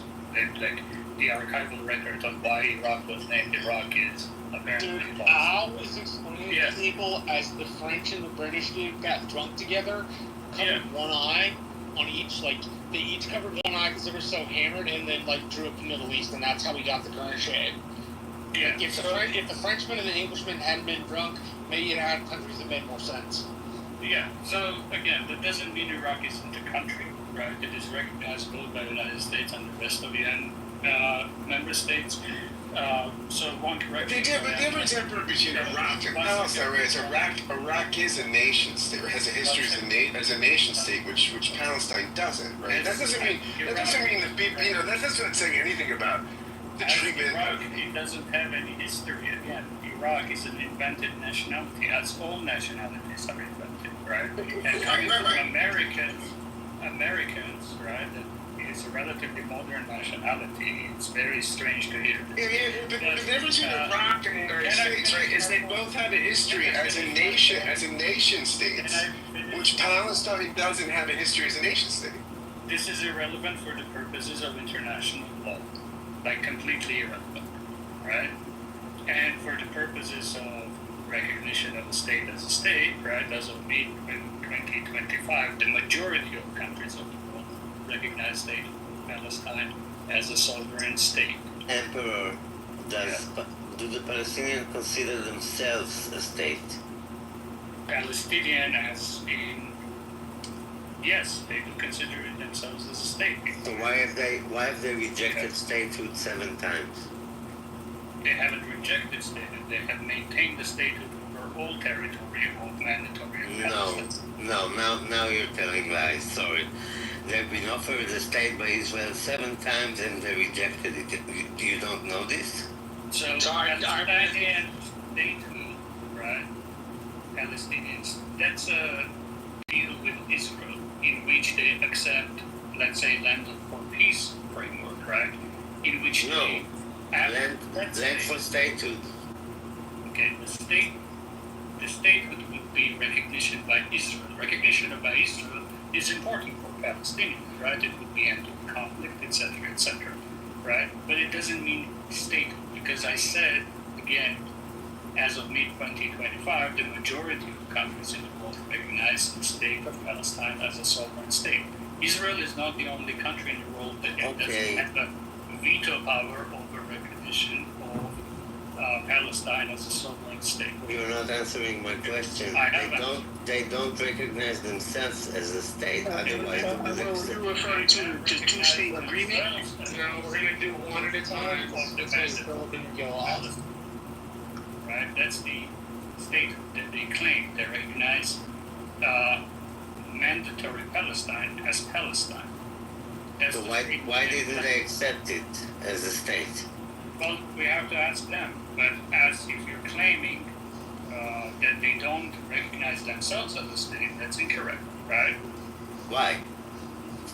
Well, they rejected statehood. They reject Palestinians. I'm speaking on international law. I'm not speaking for Palestinians. Okay, so I accept Narnia as a state. So what? Narnia doesn't exist. Do the Palestinians accept themselves as a state? No, they rejected statehood, not by Israel. They've been offered by. Hold on. Let me just weigh in with this. Let me just weigh in with this, right? So we all know the conversations about one-state solution versus two-state solution. If they're already a state, why would we be debating whether there's a one or two-state solution that's necessary? Well, the factual international law reality, right, that it is two-state. The two-state or one-state solution is a debate within Israel on how to proceed on those issues and how to make or not make deal with Palestine. It seems that Israel doesn't want two-state solution. It has just a few hours ago, I think, right, accepted in the Knesset annexation of West Bank, right, which would be the Palestinian territory under international law, including United States. So let me ask you this. If you want to be a meet you halfway. So culturally, there's an acceptance that these people are claiming, hey, this is our stuff. But you would agree with this statement that Palestine has never had a fully sovereign, independent nation state. Yeah, I'll agree. That's all I'm saying. Yeah. But they do have, Roger, the same status in the UN as the Vatican, right? They're non-member observer state, I'm sorry, of the UN. So they have a strange kind of status. Right.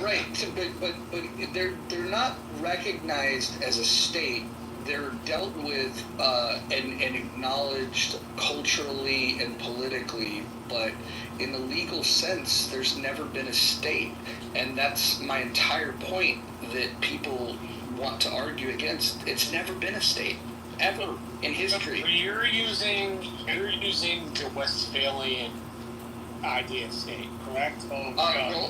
We could use the international recognition of a state. They're not internationally recognized as a state.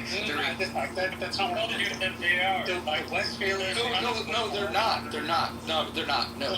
Can I? Modern states are built on. So the reason I was asking the question is because it seems like you're thinking about nation state in terms of the Treaty of Westphalia, the nation state as a whole. That is totally different from being an organic region of people or something along those lines. This entire argument, we applying that.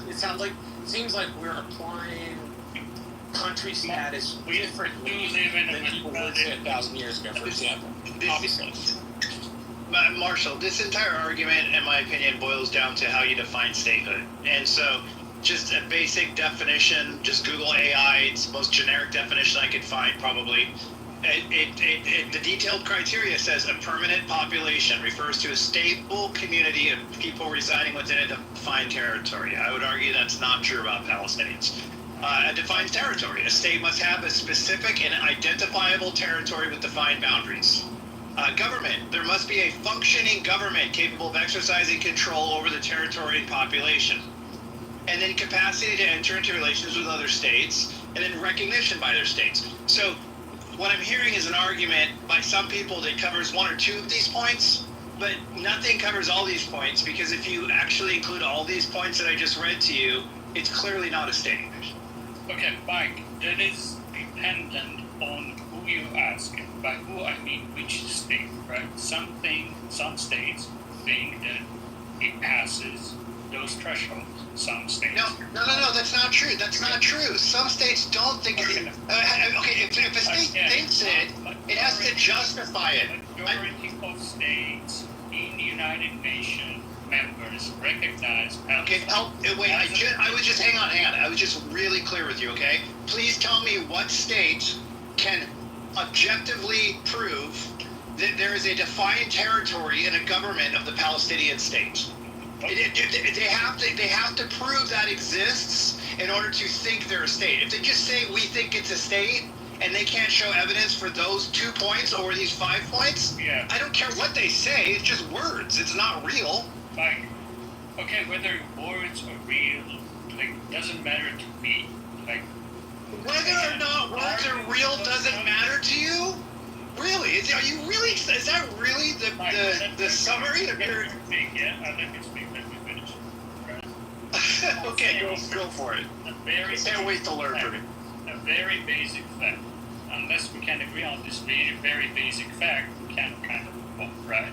That as of mid-2025, the majority of countries in the world, the UN member states, recognize Palestine within the boundaries of Gaza, West Bank, and East Jerusalem. East Jerusalem is a little contentious here and there, but in those boundaries as a sovereign state. That is a fact. In their opinion, the state of Palestine meets the criteria that you outlined. What's their functioning government in those three areas? The Palestine Authority, as it is known, is the government of Palestine. Every country that is in Gaza too, Emperor. Yes, in Gaza. Hamas is not considered a legitimate government of anything. Really? In a single state that maybe there is an exception that somebody recognizes. So we're at war with the Palestinian Authority. That's what you're saying, not with Hamas. This is a different. That depends how you view the war with Hamas. If you view the war with Hamas as an Article 2 UN self-defense clause, that means that you are at war with Palestine. If you're at war with a non-governmental actor, then you're at war with Hamas. Okay, but Emperor, remember what I read to you, is that a functioning government means that it's capable of exercising control over the territory and the population. In my opinion, the Palestinian Authority is not capable of exercising control over Gaza. I mean, I won't disagree with you. It's my opinion. That doesn't deny the fact, right, that international actors, the states that I mentioned, recognize Palestine as. This is a contentious point, right? Like Ukraine is unable to exercise authority over Crimea, Donbass, and is under occupation. That doesn't remove the legitimate recognition of Ukraine as encompassing those territories.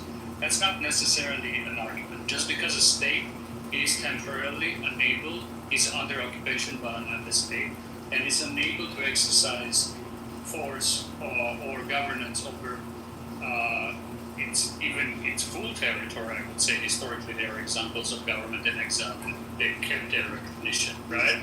Doesn't France and yes, the Netherlands, right? No, not the Netherlands. Guys, one of the Nordic countries that I can't remember, but like those two, right? Yeah. So effective, like those things are on balance, right? You don't necessarily need. And again, this is political. It depends on political orientation of countries and how they view international law. But again, full control over states is not like a full hard requirement. We have seen precedents in international law in history that recognition is not voided just because part of the territory or full territory is under occupation by another state. I have a question. Yeah, that sounds validating. If I may, nerdy. What other period in history comes to mind that would describe this, noting that it probably won't be the Westphalian definition of state, it may be a city-state example or a larger regional example, but I'm kind of curious. You and I both like antiquity, that's your name, so I'm curious, can you think of any parallels in ancient or near modern history that might track with recognition of a state or quasi-recognition of an autonomous zone, something along those lines? Honestly, I'll have to look it up. Marshall can't do it off the top of my head. I have a call, but I'll look it up in a second. No worries, man. I linked at the top of the room for everybody. This comes from a website known as Orientalists, Everyday Orientalism. Egypt, the Levant, the long history of connections and exchanges. This post will focus on the period spanning the Paleolithic period, 4500, 3500 BC, the Iron Age, 1200 BC through 586 BC. Since the Chaldic period is 45 to 3500 BC, populations from the Levant, modern day, this is a scholastic article, Palestine / Israel, Lebanon, southern Syria, and Jordan reached the Nile Delta while the Egyptians established themselves as the southern Levantine area known as Canaan, e.g. Tellus, Sikan near Gaza, or near current-day Gaza. Wow, I didn't realize it was archaeological site. I got a question for Emperor. Emperor, do you recognize, or we can ask the international question, but do you personally recognize Liberland? What's that? I'm sorry, I don't know. Oh, it's amazing. Then you've never heard of it. It's kind of like Palestine. Between Serbia and Croatia, there's a tiny country called Liberland. Vit Jedlica is the president of this tiny country. It's the first really libertarian nation in the entire planet. I'm surprised that somebody that's that understands geopolitics as well as you do, that you haven't heard of this country. And so if you've never heard of them, I'm guessing you don't recognize them as a country. I mean, I just, like, honestly, I'm familiar with some of those concepts, but or projects rather, libertarian kind of focus project. But I have never read anything discussed. Well, I would ask you to take a look at it, because it seems like Liberland meets far more of the criteria that Mike had read to us about what makes a country, and I'm just curious, like, it's like this fascination with the people that hate Jews, is why we talk about this imaginary place called Palestine, but a country that actually meets those characteristics, nobody's even heard of. Well, I think it's on the territory of another country, right? Probably, or no, it is sovereign. It is a sovereign nation, and it borders Croatia and Serbia. Well, I think Croatia and Serbia have different ideas on the borders part, but it doesn't have any recognition by anyone, any other state. Serbia and Croatia do not reject the sovereignty of Liberland. In fact, they've opened diplomatic relationships with Liberland. Well, I don't see like explicit. Okay, well, I learned about this 5 minutes ago, so I don't know anything about it. I'll read about it though. It's interesting. Yeah, well, just so you know, I'm an ambassador for the U.S. to Liberland. So if you want to learn more, just.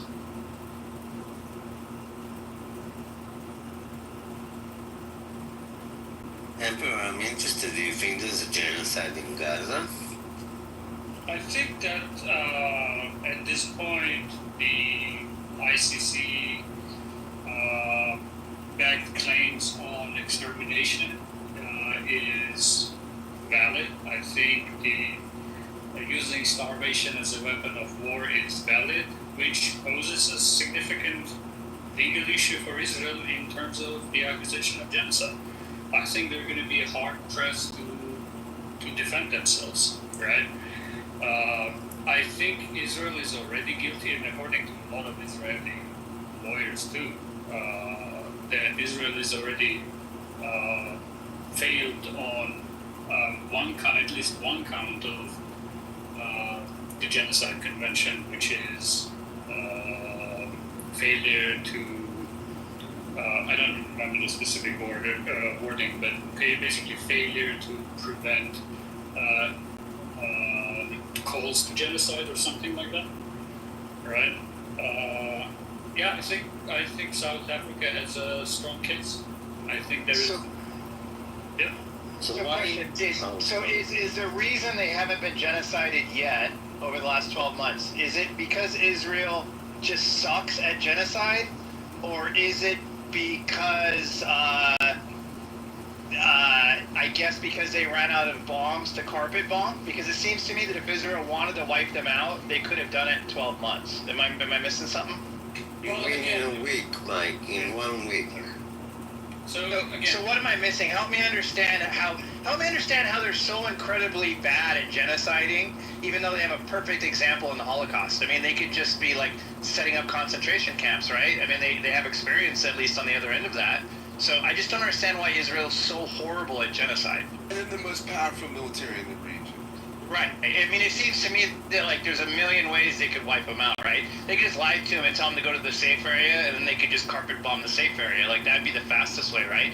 In other words, it doesn't seem like there's any way the Gazans would be alive today if Israel wanted to wipe them off the face of the earth. So I'm curious why you can say that it's genocide when Israel is incredibly bad at it. Look, there are two conversations. Are you talking about the merits of the argument in international law, or you're talking about, because that's not the argument under international law, right? I can give you. I'm talking about just throwing out the word genocide when they're not actually being actively wiped off in a very efficient fashion. I want to know. It's really simple. I don't even want to debate either one of those things. I want you to tell me why Israel's so bad at genociding them. Oh, I think I personally would agree with Bezalel Smotrich saying that the international community wouldn't let them unless it is basically slow enough for the international community to close their eyes at them. So I agree with Bezalel Smotrich. Oh, so they're taking their time, like the Nazis, instead of putting in like multiple ovens, they just throw in 2 ovens and just take their time. Is that the goal? Well, again, that's according to Bezalel Smotrich. I have no insight into the pressures and the decision-making of Israeli officials deciding on this issue, other than what's said public. And part on where President Smotrich said that the international community wouldn't allow them, right? So is the population, hang on, so they're taking their time, got it. Okay, so I'm gonna take your word for that, okay? They're taking their time. Is the population decreasing then? I imagine if they're taking their time, they're surely making the numbers smaller rather than bigger, right? I mean, it'd be horrible if you're taking your time and the population's actually increasing at the same time. That would be like that's like a failure of actually taking your time to genocide. So are the overall numbers reducing then? Again, that is irrelevant to the... oh, it's not irrelevant at all because genocide means wipe out. So it's not irrelevant to argue whether or not the number's increasing or decreasing. See, I can believe you a little bit when you say, oh, they're taking their time to be sneaky about it because the world would get really mad at them otherwise. Got it. But are they decreasing the population at all? Because if they're taking their time and the population is increasing, then they're not even effectively slowly genociding. They're failing at that too, right? Is that what you're saying? Well, again, Mike, if you are having a good faith argument, the definition of the genocide and the Genocide Convention that Israel signed has no wording about population growth or decline. In fact, genocide is a crime against the group or a part of the group, according to the definition of genocide. To do what? To do what to the group? To help them grow? Well, I don't think killing a bunch of people based on their ethnic, religious, whatever characteristics, and then the population growth naturally overtaking those. Wait, hold on. So genocide doesn't have anything to do with extermination. Genocide just means killing somebody because of their religion. Mike, well, we can look up. Hold on. Can you guys hear me? Hold on. So, Emperor, so you said targeting them based on their religion or ethnic makeup. Do you believe that's happening? Because it's my understanding, as is most of the people in the civilized world, that what they're actually doing is intentionally targeting the enemy combatants in Hamas, who are cowards, so they hide behind women and children, which is also, as you know, a war crime. But did you mean what you said, that you think that Israel is targeting people based on their religion and ethnicity? Yeah. I mean, that's not only... ICC believes that to some extent, right? Because they accused Netanyahu of exterminating Palestinians as a group. They didn't raise the level of the arrest warrant to genocide, but they did raise it to the level of extermination, which is also a war crime. But again, the Genocide Convention does not require to destroy the group as a whole. In fact, it is the word-specific wording is any of the following acts committed with intent to destroy in whole or in part a national, ethnic, or racial, or religious group as such, members of the group. It sounds to me like you're not familiar with like the ratios of civilian death versus enemy combatants, specifically in urban warfare. Because if we were to make comparisons to other similar conflicts, what the IDF is doing is so precise that it calls into question how imprecise those other urban warfare campaigns were. Are you familiar with the ratios of civilian to enemy combatant death tolls in an urban setting? Are you familiar? Yeah, I read the arguments of John, what's his name? I forgot. Yeah, I read it. It was like some time ago, so I don't remember them off the top of my head. But that argument does nothing in terms of genocide, violation of genocide convention, right? Mostly because you also have presence of use of hunger as a weapon of war, which targets people as a group, right, and not only combatants, which would be a definition of collective punishment. And if sufficient amount of deaths arise with the knowledge of the perpetrators from hunger, right, that would be another argument in favor of Israel actually committing genocide, right? The mental gymnastics are good with you. They had to Olympic sport for it. I'm happy to talk the merits on international law. The conversation is somewhere else. Like, I'm not saying Israel is, like, I honestly think that at this point, the argument on the side that Israel is committing genocide is mostly due to the fault of Israel itself, right? And Israeli lawyers in public warned the Israeli government that it needs to clamp down on the calls for genocide, which are 24/7 broadcast on Israeli channels and voiced by a lot of Israeli public officials. That isn't helping their case, because one of the most thorny issues in genocide convention and prosecution genocide is intent to destroy. And if that thing is squared, which it seems that it is, mostly because of the voluminous amount of public pronunciations, and then voluminous amount of TikToks that kind of showcase that those pronunciations by politicians are also recognized for what they are by the people on the ground, right? Combined with the policy of starvation, is kind of, getting to the level of textbook's case of genocide. So give me an example of a war that is not a genocide.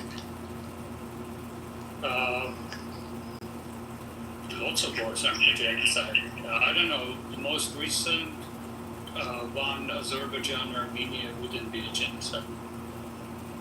Why? People are dying, they're genociding them. Sure. People are dying, it doesn't mean it's a genocide. What's the difference? I'm not going to make your argument for you.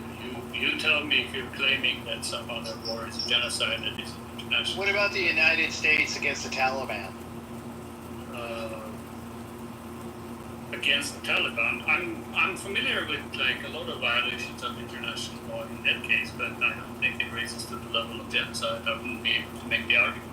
I mean, they're literally trying to wipe the Taliban out completely. Like, they tried everything they could to destroy every single one of them, and they did not try to do it slowly.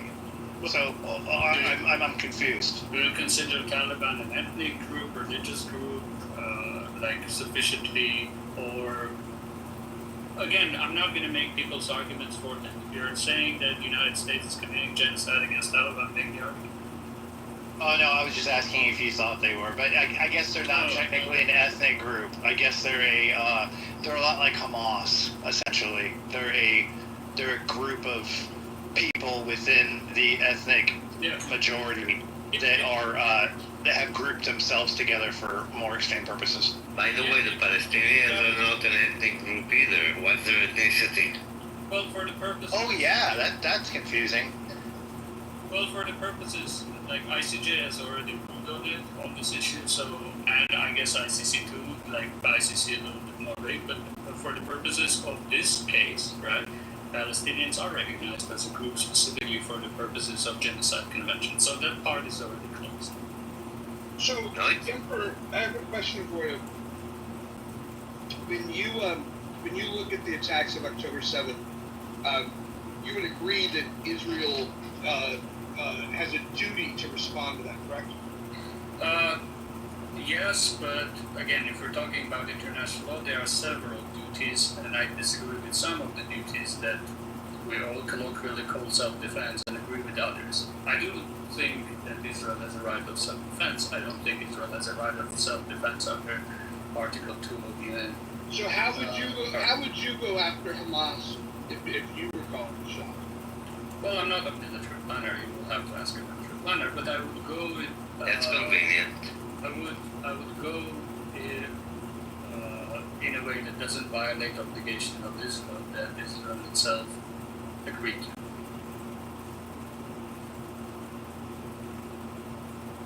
Specifically Genocide Convention and Geneva Convention and other conventions that Israel is violating. Are you familiar with the stated goals of the war?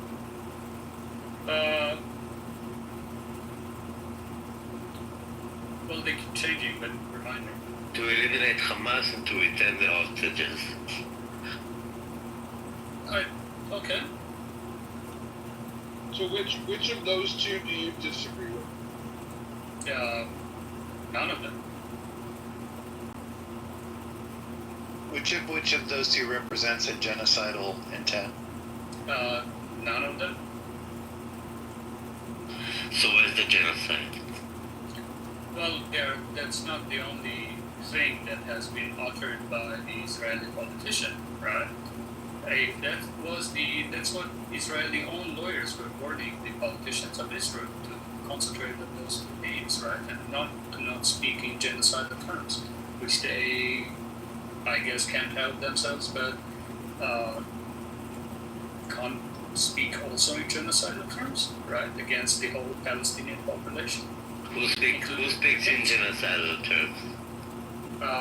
I don't know. There are like public databases of Israeli politicians calling for extermination, nuking Palestine, and and reoccupying and resettling Palestine, and things that go beyond those two, to me, agreeable aims of war, right? And are those statements recognized by the government? Well, I think no. The thing that you need. The answer is no. Yeah, that kind of doesn't matter for the purposes of the trial on how it's going to proceed. You have to show that, which is generally is the hard thing to show, right? That soldiers on the ground dismiss politicians that say this type of stuff, right? But seems to be ample proof and evidence. Again, I'm not arguing the whole case here, but there seems to be ample proof and evidence that soldiers on the ground, because they post so many videos online, that they understood those politicians that may not be even part of the government, right, or may be Smotrich, and they hold high positions of office. One of them is responsible for internal security, etc., right? So their utterances matter for the purposes of the trial. But if you can show that soldiers do not dismiss those type of utterances, then it would be fine. But there is a lot of evidence that soldiers on the ground actually understand that the purpose of the war is extermination. What's a politician that's not recognized by its government? What is that person? Is that just a civilian?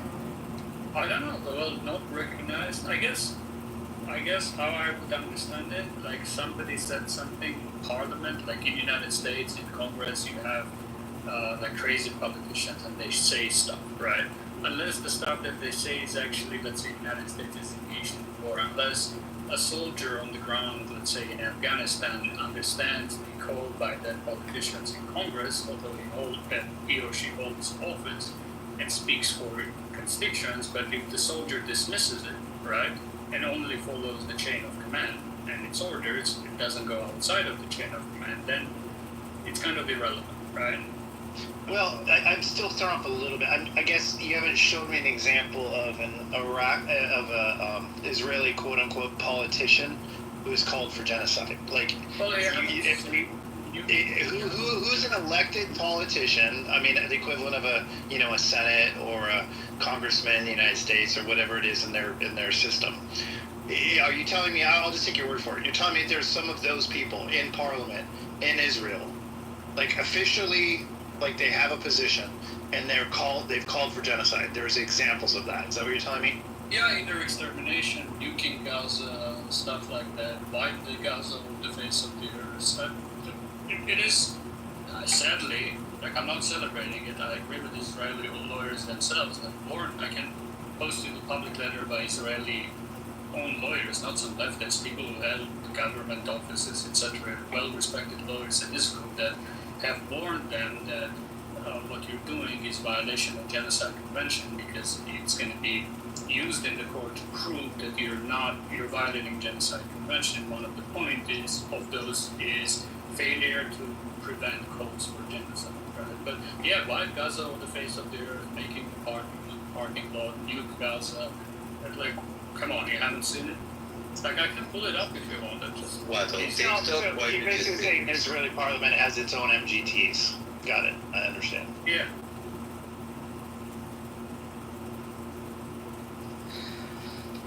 So it's not the official policy of Israel to genocide Gaza. You agree with that?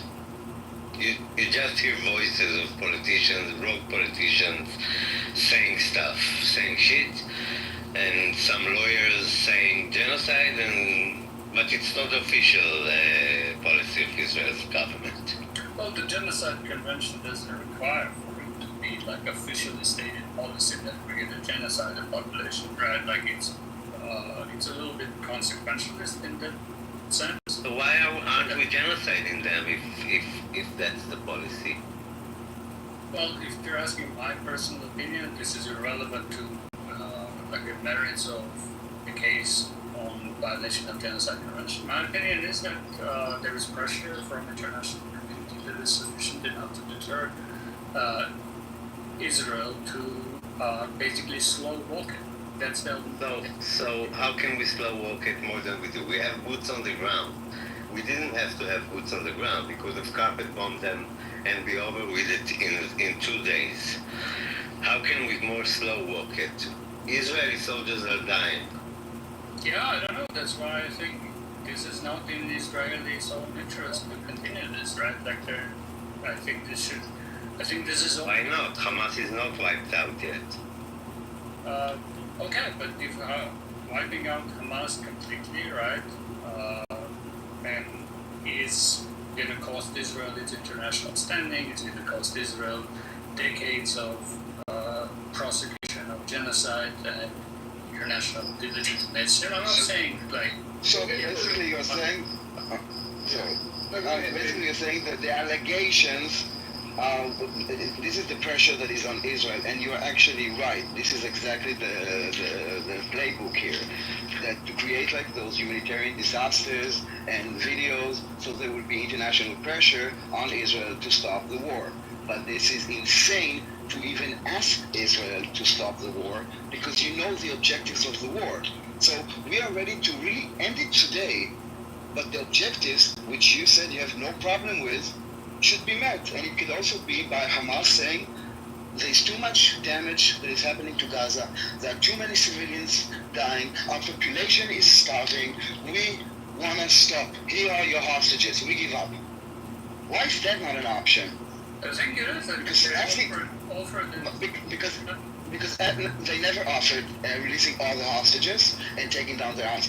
And you need to understand, if we don't achieve, you need to understand what happens if we just stop. Like, do you really expect us to leave 50 hostages there?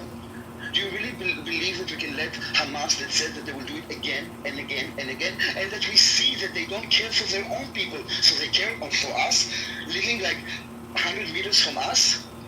Just like think about it for a second. Does it make sense for you that Israel should stop it at any point, and that the international pressure should not be on the fucking terrorist organization that is using their own people? They know exactly what they're doing. They use the response. They have the tunnels. They could save all the women and children. They could distribute the aid in an orderly fashion and not let them like grade it. They can, like, why do we keep on hearing that like a bag of flour is $150? Who's selling it?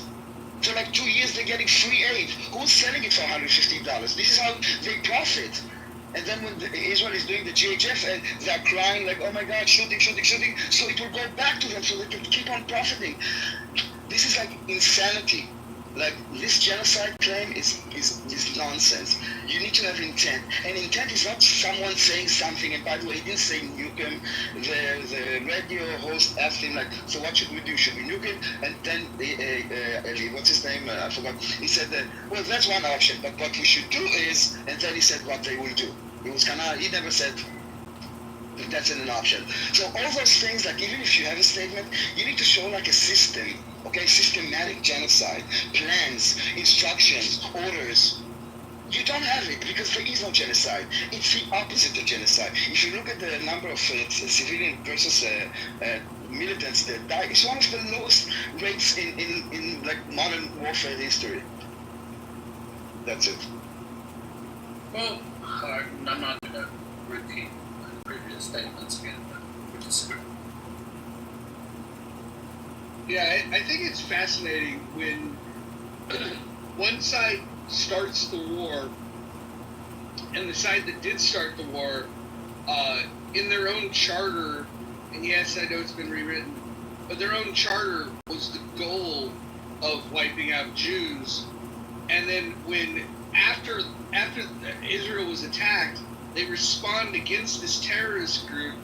The terrorist group uses human shields, hiding behind civilians, women and children, and then in schools and hospitals, in churches, and then when there's collateral damage, there's these claims that Israel's not fighting fair. Here's my question: why don't these quote unquote brave soldiers of Hamas, why don't they just decide, hey, here's the battlefield, and then go line up and fight? Why are they hiding behind women and children? What's up with that?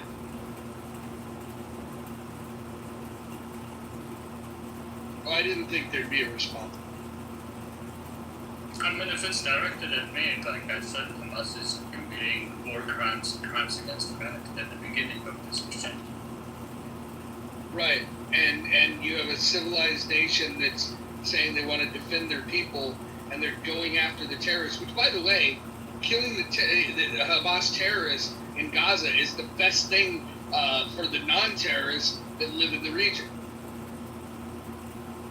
Well, again, I think countries are bound by obligations that they voluntarily take upon themselves, and it's fair to criticize those countries that do not live up to those commitments, and especially when the overall pattern is not just self-defense, right?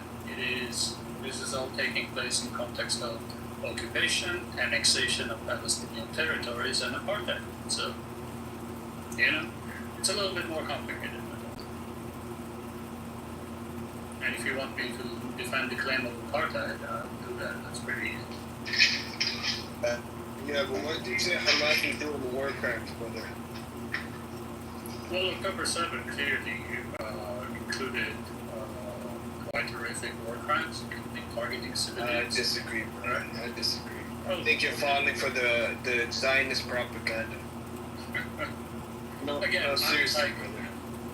Okay, I'm talking about international law. From perspective of international law, right, the conduct of Hamas definitely contain war crimes and definitely contain... Brother, when you're being occupied, you have every right to defend yourself, especially if they're starving you, killing your kids, and if you want to go into Israel, take a couple of hostages so you know you could get your hostages freed from Israeli prisons. I feel like that's an okay strategy. And on top of that, we don't know exactly how many innocent people Hamas actually killed because of the Hannibal Directive that Israel implemented on that day, which killed many Israeli civilians, brother. You understand what I'm trying to say? And a lot of the people they killed were actually Israeli previous IDF soldier. So stop with the propaganda. God. Come on. Hold on. Emperor, hold on. I just hope everybody in the room sticks around for a little bit so you can see the unmasking that business is going to do here in defending terrorism. Business, go ahead. Why don't you just continue to... What do you mean I'm defending terrorists? I believe Hamas are not terrorists. They are resistant groups, and they're actually heroes to the Palestinian people. Without them, they will be completely ethnically cleansed from Gaza, and they would have been kicked out by now. Because of Hamas, this is why Gaza is still standing. Okay? Yeah, Gaza is still here. Hold on, Emperor. Don't interrupt. No, I want business to continue what he said. Tell us how good Hamas... Honestly, brother, they're literally, I'm going to be completely honest, they're putting so much hope into the whole world because Israel, backed by the biggest superpower, America, and they can't defeat Hamas. It just shows you when you have courage and honor and you're with the truth, nobody can stop you. Nobody can get rid of you. Well, I will say Nobody can. Business, I appreciate you showing up and sharing your thoughts, and I'm glad that these rooms get recorded by Clubhouse because your support for a recognized terrorist organization is in the U.S. You're in very shaky ground. Hopefully, you're not in the U.S. because if you're in the U.S., you can be held accountable for the very words that you. Freedom of speech, man. Oh, it's freedom of speech now. So since when has it been free speech to support terrorism? You support terrorism by supporting Benjamin Netanyahu and the IDF, okay? But you are the real terrorists. You are the real evil devils of this generation, brother, not me. You're on the wrong side of history. Just because the government makes me seem like I'm a terrorist sympathizer, so be it. I'm on the right side of history. And all my generation and all the people my age and everyone around me agrees with me, and in 10 to 20 years, you're gonna realize how fucked up you guys are, and you guys fucked up big time because you have a whole new generation that's gonna take over certain courtrooms, certain in the White House. We're gonna be in high positions, my generation. Hold on. You guys are done. Let's have a conversation. So, what political party are you gonna run for office? Brother, I'm talking about my generation. I know your generation. Your generation is people are brainwashed. No, listen. I'm asking you a question. Listen to the question. I know this is gonna be tough for you because it's comprehension. I'm asking a specific question. You said you're gonna take over. Your generation's gonna take over. Which party do you guys align with politically? Because in order to get into office, we have a two-party system here. What are you? Which party are you? The Republicans. Oh, interesting. I voted for Trump, unfortunately. Now looking at it, but before I never just was a Zionist puppet. But yeah, I voted for Trump. I'm a Trump supporter, and yeah, we're gonna be taking it over, brother, because we've completely woken up from your bullshit propaganda. We know exactly the type of tactics you guys run. We know you guys in and out, and we're not falling for it. America gotta. I got another question. Got another question for you. Here's a quick question. Do you support the intentional targeting and killing of women and children? Intentional. Intentional. Yeah, the targeting of women and children. Yes. Of course, I do not. Okay, but Hamas, who you just said was heroes to the people, they did that. No, that's a lie. Well, you could lie all you want, brother. Okay, but we're not falling for it. Hamas. Got it. You guys have thousands of Palestinian hostages in your prison. Okay, and they attacked you guys because they want their hostages freed. Okay. Not only that, what do you expect when you constantly kill and torture and abuse the Palestinian people? You think they're not gonna one day wake up and defend themselves? That's exactly what happened, buddy, and you're crying about it. So you what do you think? Explain to me. Hold on. Do you admit that? Hold on. Explain to me, what do you think happened on October? Do you admit that Israel... I'm asking you a question. Okay, what do you think happened on October? I believe that it was one of the greatest military operations we have ever seen in the entire world, where these small militia groups attacked one of the most highly advanced surveillance systems, and was able to run an operation where they took key hostages in order to negotiate to free thousands of other hostages in what you call Israel. But unfortunately, with hold on. Let me finish. I didn't finish my answer, buddy. Hold on. No, you can't tell me to hold on when I'm in the middle of my answer. I absolutely can. Listen, the fact that you think that you have any power. Look, I'm glad you're saying these things, and I'll bring you back up. What you will not do is talk over me. That will not happen. I'm going to tell you right now, I know you think that what you're saying makes some kind of sense, and I'm just glad, for the purpose of this room, that we have the unmasking of this. We have people like Emperor that want to make this, pseudo-intellectual argument of why Israel's the bad guy, but the real crux of what they believe is represented by business. I think he left, but I would welcome him to come back, because that is the genuine face of what they believe. They believe that October 7th, that the people were being heroic. That's what they fucking believe. And I'm glad Emperor heard. I mean, I hear it all the time. Doesn't mean I have any closeness to that argument, at all. My position is middle brow European understanding of the country. So.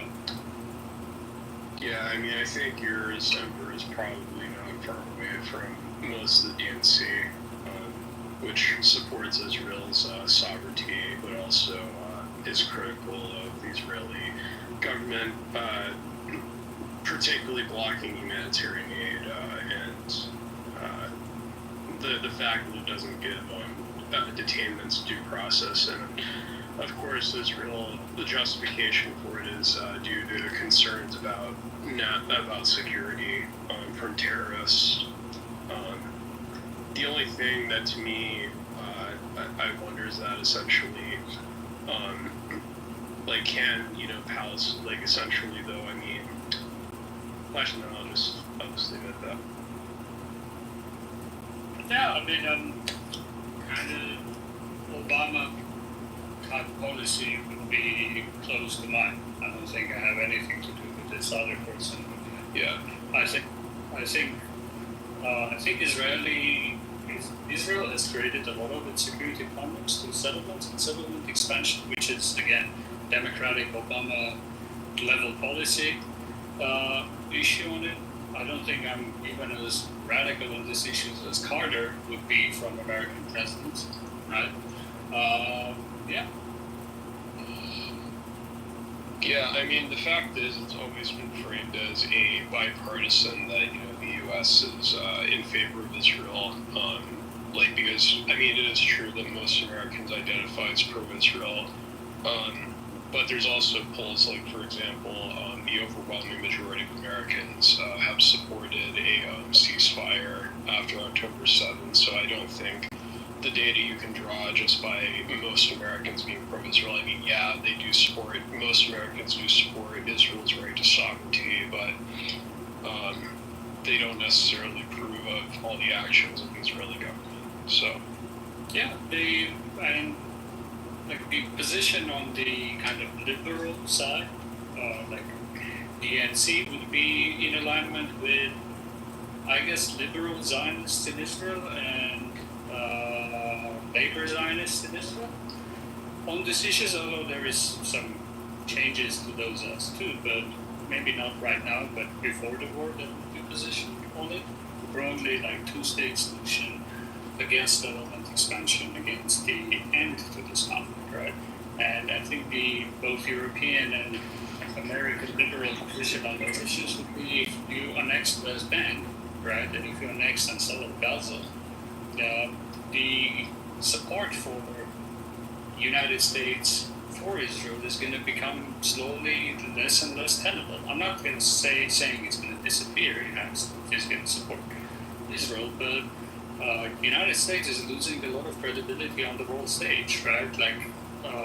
Because of this issue, right? I think current polling, China overtook the United States of popularity across the world, and one of the things cited in it was support for Israeli policies, and those TikTok videos are not helping. Yeah, I mean, it's interesting though. It's like, I'm sorry, I forgot. Do you believe it's about a two-state solution, that it's about creating a state? Because I don't see it. I don't see it in the calls, in the chants. No, I hear it from the river to the sea. This is what I hear. And whenever there is an offer for a two-state, it's rejected. What I suggest, Emperor, that try as an experiment to put the sunglasses of an Israeli and try to see what you would accept. Because I can tell you as an Israeli, we want to live in safety and security. Give me an offer that will guarantee that I could live in safety and security, and we'll take it. Yeah. Well, there is a standing offer from the Arab states, right? Led by Saudi on guaranteeing the security of Israel. I think when Trump is in office, you can expect support, even maybe troops on the ground as peacekeepers, Americans, and substantial. That is not. Yeah. If you need to bring boots on the ground, that is not. I'm saying accept that Israel is here, say we want to live next to you in peace, and that's it. If you need, dude, if you think that Americans will come and be killed in Israel to protect Israel, then you're mistaken. It will not work. No, we will defend ourselves. No, I'm saying the Arab states are willing, right? There is a standing offer that Arab states are willing to guarantee security of Israel in partnership. How? They, How do they guarantee this? Excuse me. By substantial influence on Palestinian state, financing, everything else, policing, they'll occupy the Palestine East Tel Aviv. Did the Palestinians agree to this?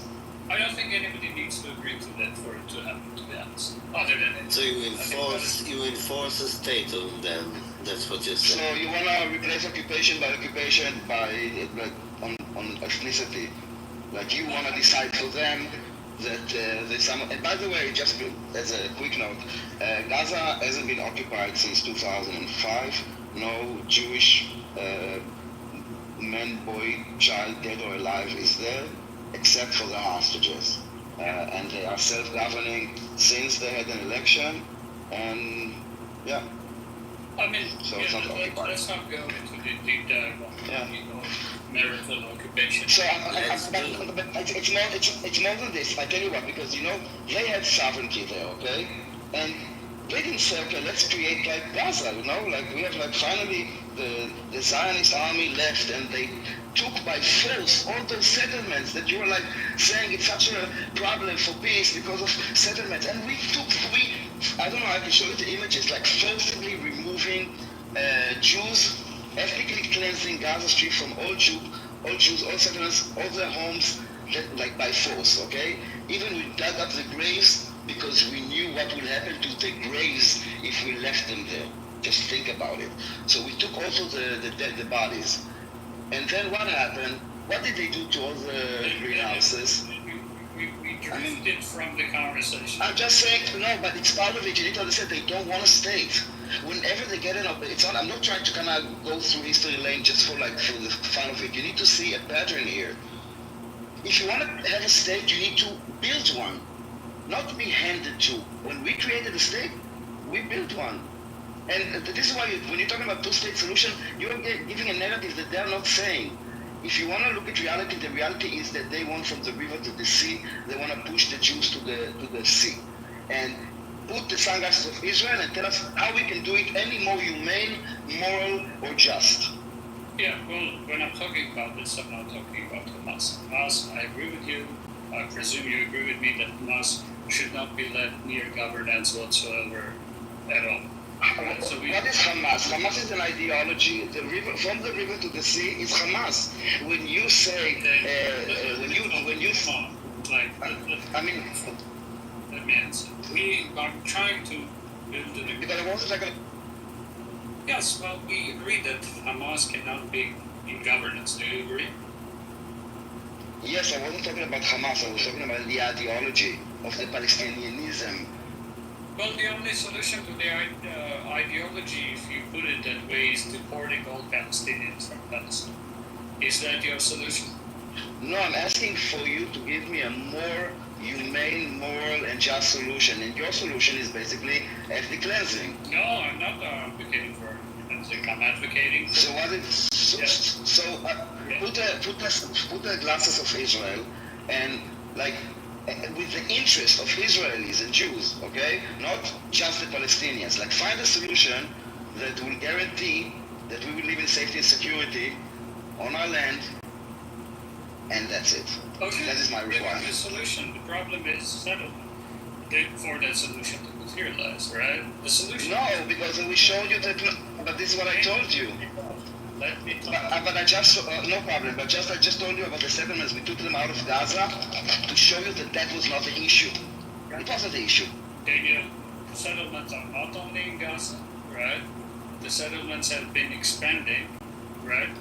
You're right to notice a pattern from the Palestinian side, but there is also a pattern on the Israeli side that interlocks with the pattern from the Palestinian side, which is settlers. Right, which is the drive to annex territory. You're talking now in context when hours ago the Israeli Knesset passed a motion to annex West Bank. Right? So it's a little bit strange to claim that the only thing that you want to do is to live in peace and security. Because it seems you also want to annex the territories, right? No. Again, you are blaming us. I'm saying, put the glasses of an Israeli, okay, and offer me a solution that will guarantee that Israelis will live in safety and security. Yes, blaming us is easy. That is basically the narrative here. We are the big colonial force, whatever, I don't know, colony of what. Imperialists that want to expand, while in reality we gave back Sinai, we gave back Gaza. Dude, give me a solution. Okay, I'm giving you a solution. Arab states have a standing offer guaranteeing Israeli security. They probably will be willing to do that in partnership with Trump, right? Given their close ties. I'm talking about the Saudis, to a certain extent, lesser extent Qataris, right? And basically, to cut this conversation short, reoccupy Gaza, right?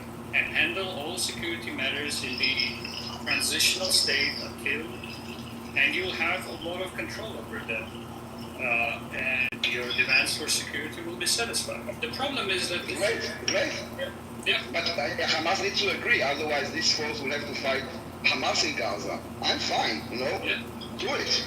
Well, bring other people to fight Hamas instead of us. Where do I sign? Just bring me the hostages. Well, your government is not agreeing to this proposal, right? Like there has been substantial discussion or not letting Palestinian Authority back in Gaza. You were talking about Saudi Arabia and Qatar and like sending like military to take control of Gaza. Yeah, that's going to be done through Palestinian Authority, right? They're going to have substantial influence over Palestinian Authority. They're going to control the purse strings. They're going to rebuild Gaza. Listen, right? What is missing in your proposal? Because guarantees is, with all due respect, is bullshit. Okay, when they go out and they blow up a bus in Tel Aviv, I don't think how Qatar can stop it or Saudi Arabia can stop it. It needs to do like it's not like a simple solution, and people need to understand it. The same thing about settlers. You can say whatever you want. It doesn't matter what. I'm not playing the blame game. I'm looking at reality. You can say whatever you want. You need to understand that as time passes, people understand that we understand, okay, that they don't really want to have a two-state solution. After one offer, two offer, I don't know where you... a two-state solution either. But it was offered to them many times. Oh, God. What? They never agreed to it. You know why they never agreed to it? That Netanyahu was... I'm not talking about Netanyahu. Forget about Netanyahu. Yeah. I'm not talking about Netanyahu. There are many, like there was Olmert, there was Barak. What happened to them? They said no. You know why? No, what happened to the Israeli Prime Minister that offered it? Look, there is an extremist that looks into both sides of this issue. I'm talking about offering them a two-state, okay? Okay. And many times, and they said no. I don't. Okay. Okay, let me start with you.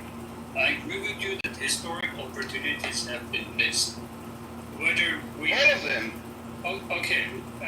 Whether we blame it for Palestine, I'm willing to blame Palestine partially for it, but I'm also going to blame Israel, and we can go through the history. I don't care about the blame. Listen, at the end, we have a state, okay? And they don't. And they say, the people in the West are saying it's a two-state, they want two-state. I never hear it from the Palestinians that they want two-state. This is like a Western, theory. Palestinian Authority has virtually recognized Israel in its borders. Yes, but no one recognizes the Palestinian Authority, including the Palestinians themselves. Well, this is why they cannot control them. This is why you have Jenin as a terror hub. They cannot control them. Thanks to years of undermining of Palestinian Authority by Netanyahu.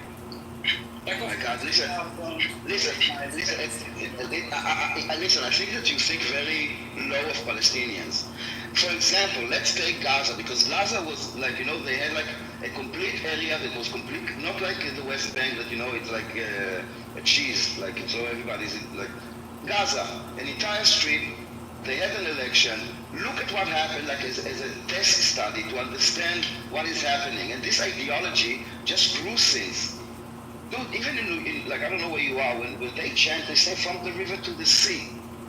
This is the ideology. This is what they want. Until they will have like a generation of two of like de-radicalization and even like Daniel, I can talking about the same thing about Israelis. You can say, but it will not be true. You can say, but it will not be true. It will not be true. You can say it, but it will not be true. You're annexing West Bank right now. How is it not? Aren't you annexing West Bank? Didn't you just pass a motion of annexation of West Bank? No, I don't think. I didn't hear about Look it. at the news. It was today. You just passed a motion Dude, I think. on annexation of West Bank. Listen, if it would be, do you understand? It's a major thing, right? Oh my God, Daniel, come on. Like, I'm telling you that it's. I don't know where you got it from. I can tell you what they were dealing today. There was no. I don't know who made the motion, and what you call a motion, but there is zero reporting in Israeli media about it. I'll pull it up for you. Sure. Probably usually there's like a grain of truth. Probably someone said something, and then someone kind of added to it, and then it became a motion, and then it became like a UN says. Yeah, it's non-binding, but are you gonna say that the Netanyahu government has no plans of annexing West Bank? Are you gonna seriously commit to it? There is no plan to annex West Bank. Oh my God, come on. Here, I put it in the link. Knesset vote 71-13 for non-binding motion calling to annex West Bank.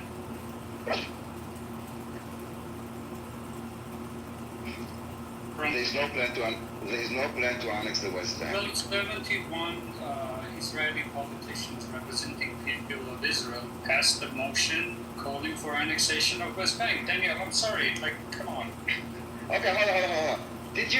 Do you understand, like, I think that you're manipulating yourself. I mean, if you actually click the link, and this is why it was, like, not even mentioned. It starts with the word symbolic, resolution, called the West Bank, yada yada. Basically, it's a non-binding, it's a game, like, no, there is no plan, because I tell you why, okay?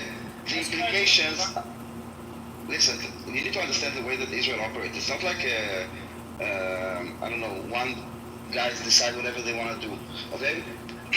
This has legal implication, it has like army implications, like military implications. It's not something that is just passed below the radar. So don't fall into those like statements, like look at reality. I'm talking about, this two-state, and then you're finding me something that is, I don't know, a non-binding symbolic thing. I'm talking about reality.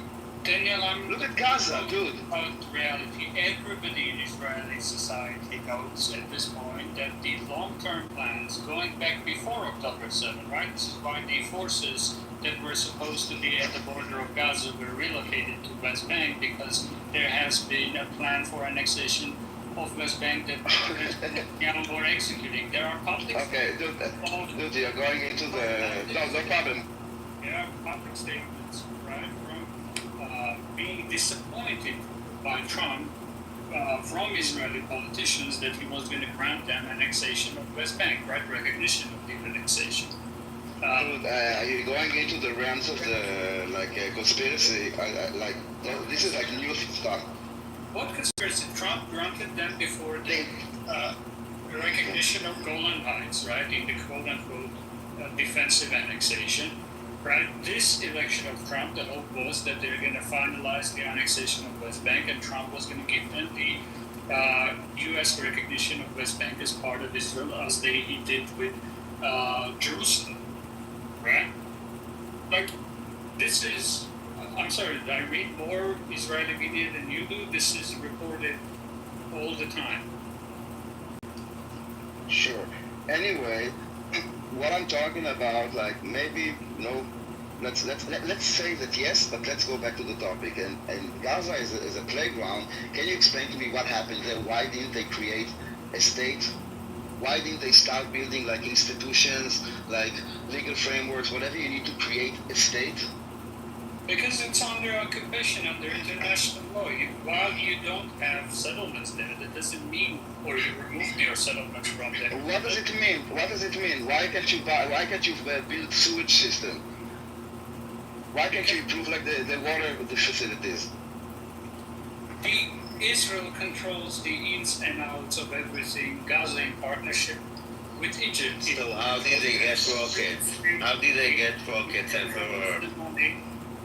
So they can build. So they can build tunnels. So they can build tunnels, but they can. So hold on. Let me make it sense. They can build tunnels with the concrete, but they cannot use the concrete to build like sewage system. Make it make sense, please. Daniel, you know this too, right? Like we know that the initial reason for the existence of tunnels wasn't military; it was economic, right? To smuggle goods from Egypt. No, dude, no. There's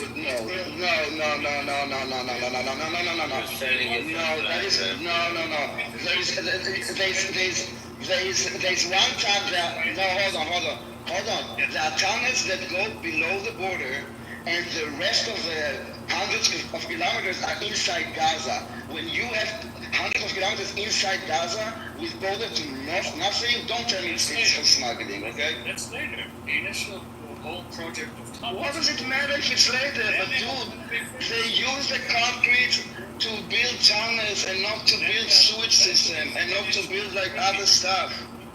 I don't know, you're missing the... Hey, Daniel, why are you arguing with this moron? We know what the tunnels were for. They had greenhouses and a beach, and they had a setup where they could have had Qatar. And they used all that money to fight, and they have they don't care about their children, and it's like Golda Meir said, when they love their children as much as we do, this will stop. Don't stop arguing with him. He's an idiot. Do you want me to? I guess the Israeli economist that wrote about the economic network of tunnels in Gaza and the history of it is also an idiot, right? Like, for everything I can give you Israeli sources. Yeah, that's exactly the thing. You are focused on Israel, and whenever I try to make you try to have a simple, like minimum requirements or criticism to the Palestinians for their own faith, you're like, but Israel, but occupation, but the settlement, they're like, you're giving them zero agency. Can I read you something from Musab Hassan Youssef? You know who that is? Daniel, sorry, like you have a hearing deficiency. For every statement you made, I said there is a problem on Palestinian side. You're the one that is completely oblivious to annexation of West Bank, the settlers, the occupation of Gaza, and all of that. Like for everything that I've said. No, I'm not oblivious. I'm nuanced, and that is the difference. I'm nuanced. I'm informed, and then I know when it's a manipulation, and when it's an exaggeration, when it's a legal term, and when it's an opinion. And if it's a legal term, who said it? When you said, for example, genocide, the court didn't cite genocide, but yet you use the word genocide freely, and you already proved intent, because now you are making your opinion as fact. So dude, I am nuanced, and I do understand what is occupation, and I know what is not an occupation. And there was, when we left Gaza, there was no occupation, there was no blockade, there was nothing. The blockade started... That doesn't mean there is no occupation. There was no occupation by no way, okay? No, we didn't control anything. The blockade started after Hamas was elected, vowing to destroy Israel. And the blockade, by the way, was by Egypt and Israel, and with the support of the Palestinian Authority. But that... Okay. You're missing the point. So, in the point that it's like, when we left Gaza and there was no occupation and no blockade, okay? In 2005, we pulled everybody out, okay? And we didn't control anything yet. What stopped them from saying, okay, we're gonna have now the elections and let's do something for ourselves, let's build a state? Really, tell me, help me. Hamas, there was immediately the blockade on Gaza, which is, again, I'm not justifying anybody, we're just speaking about facts, right? But I'm asking you, I know that Hamas was elected, but I'm asking you, this is the route they chose, not to create a state, but to destroy another state. I'm asking you, why, instead of, if this is what they really want, why didn't it happen? What was the excuse back then? There was no blockade, there was no occupation. What was the excuse? Daniel, there was an occupation. You're dismissing it. I can give you an economic historian. Right? In Gaza, there was occupation. Yes, there in was. Gaza. Yes. And what kind of occupation there was in 2005? Settlements does not mean there is no occupation. Just because you do not settle doesn't mean you don't have effective control. What is the effective? What control do we have that Egypt doesn't have? And why is that? Did I say that? No, why? No, why? Because we have a border with them and they're small. I mentioned in what way? Daniel, you're not disagreeing with me. I said in what way do we occupy them in 2005? Okay. Now I understand. Okay. In what way? Like according to International Court of Justice, right? Gaza was because Israel maintained effective control through multiple military operations. No, again, you're I'm answering. No, because you're skipping. There was no blockade. But oh my God. Economic control, right? Emperor, I'm talking about 2005, and I'm focusing on that because in 2005 there was no occupation and there was no blockade. What you're talking about happened after the election. I'm talking about when we left Gaza. And I mean, the election was Hamas, which the charter was like, we want to destroy Israel, basically.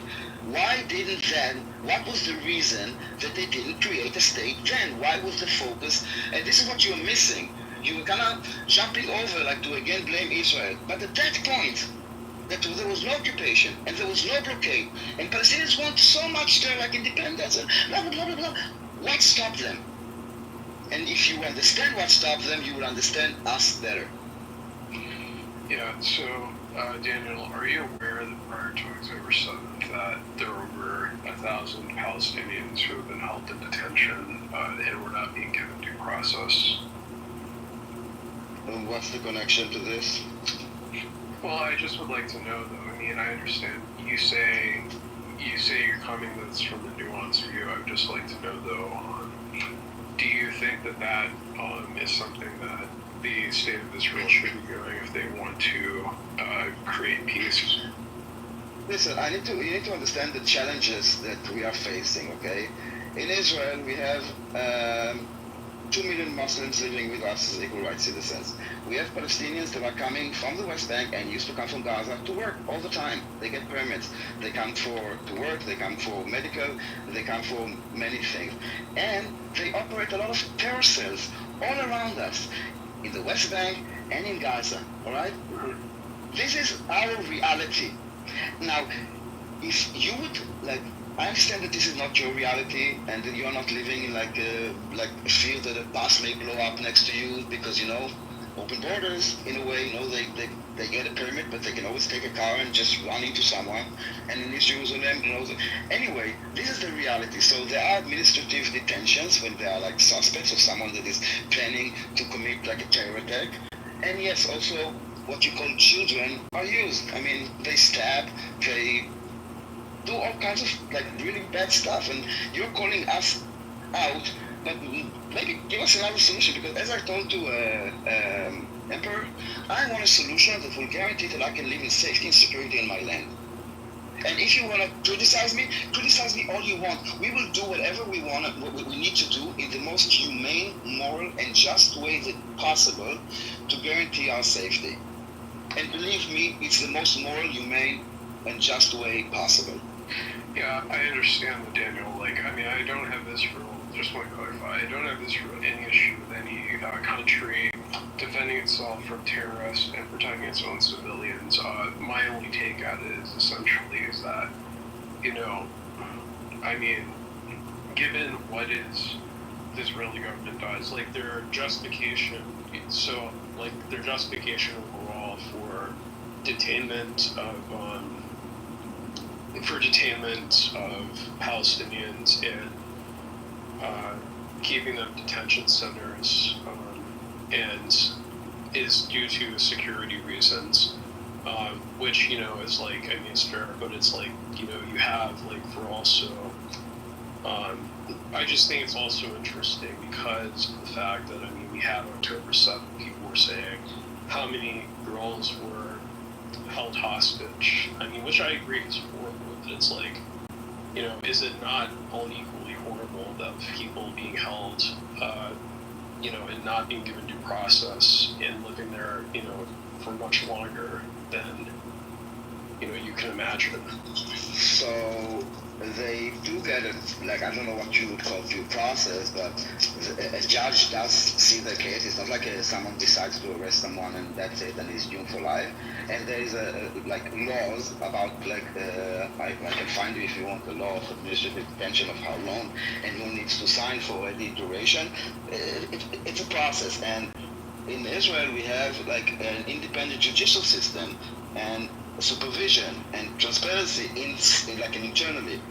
So it's not like I know that people want to play like we just gonna arrest Palestinians because we no soldiers want just to go to the West Bank and just confront someone. Yes, but we are facing like very unique challenges, and not only this, our enemy knows how to play the media. So when they would send a child, they know that yes, if something happened to the child, it's a win for them. And I don't think that really people understand what we are dealing with. They think that we are fighting like an equal army that has like, you know, like boundaries, and no, it's not. This is why they don't have a problem with going into a club and just blowing up outside or in a bus or just execute people at a dance. Daniel, you're Jewish, you said? I didn't say, but yes, I am. Okay.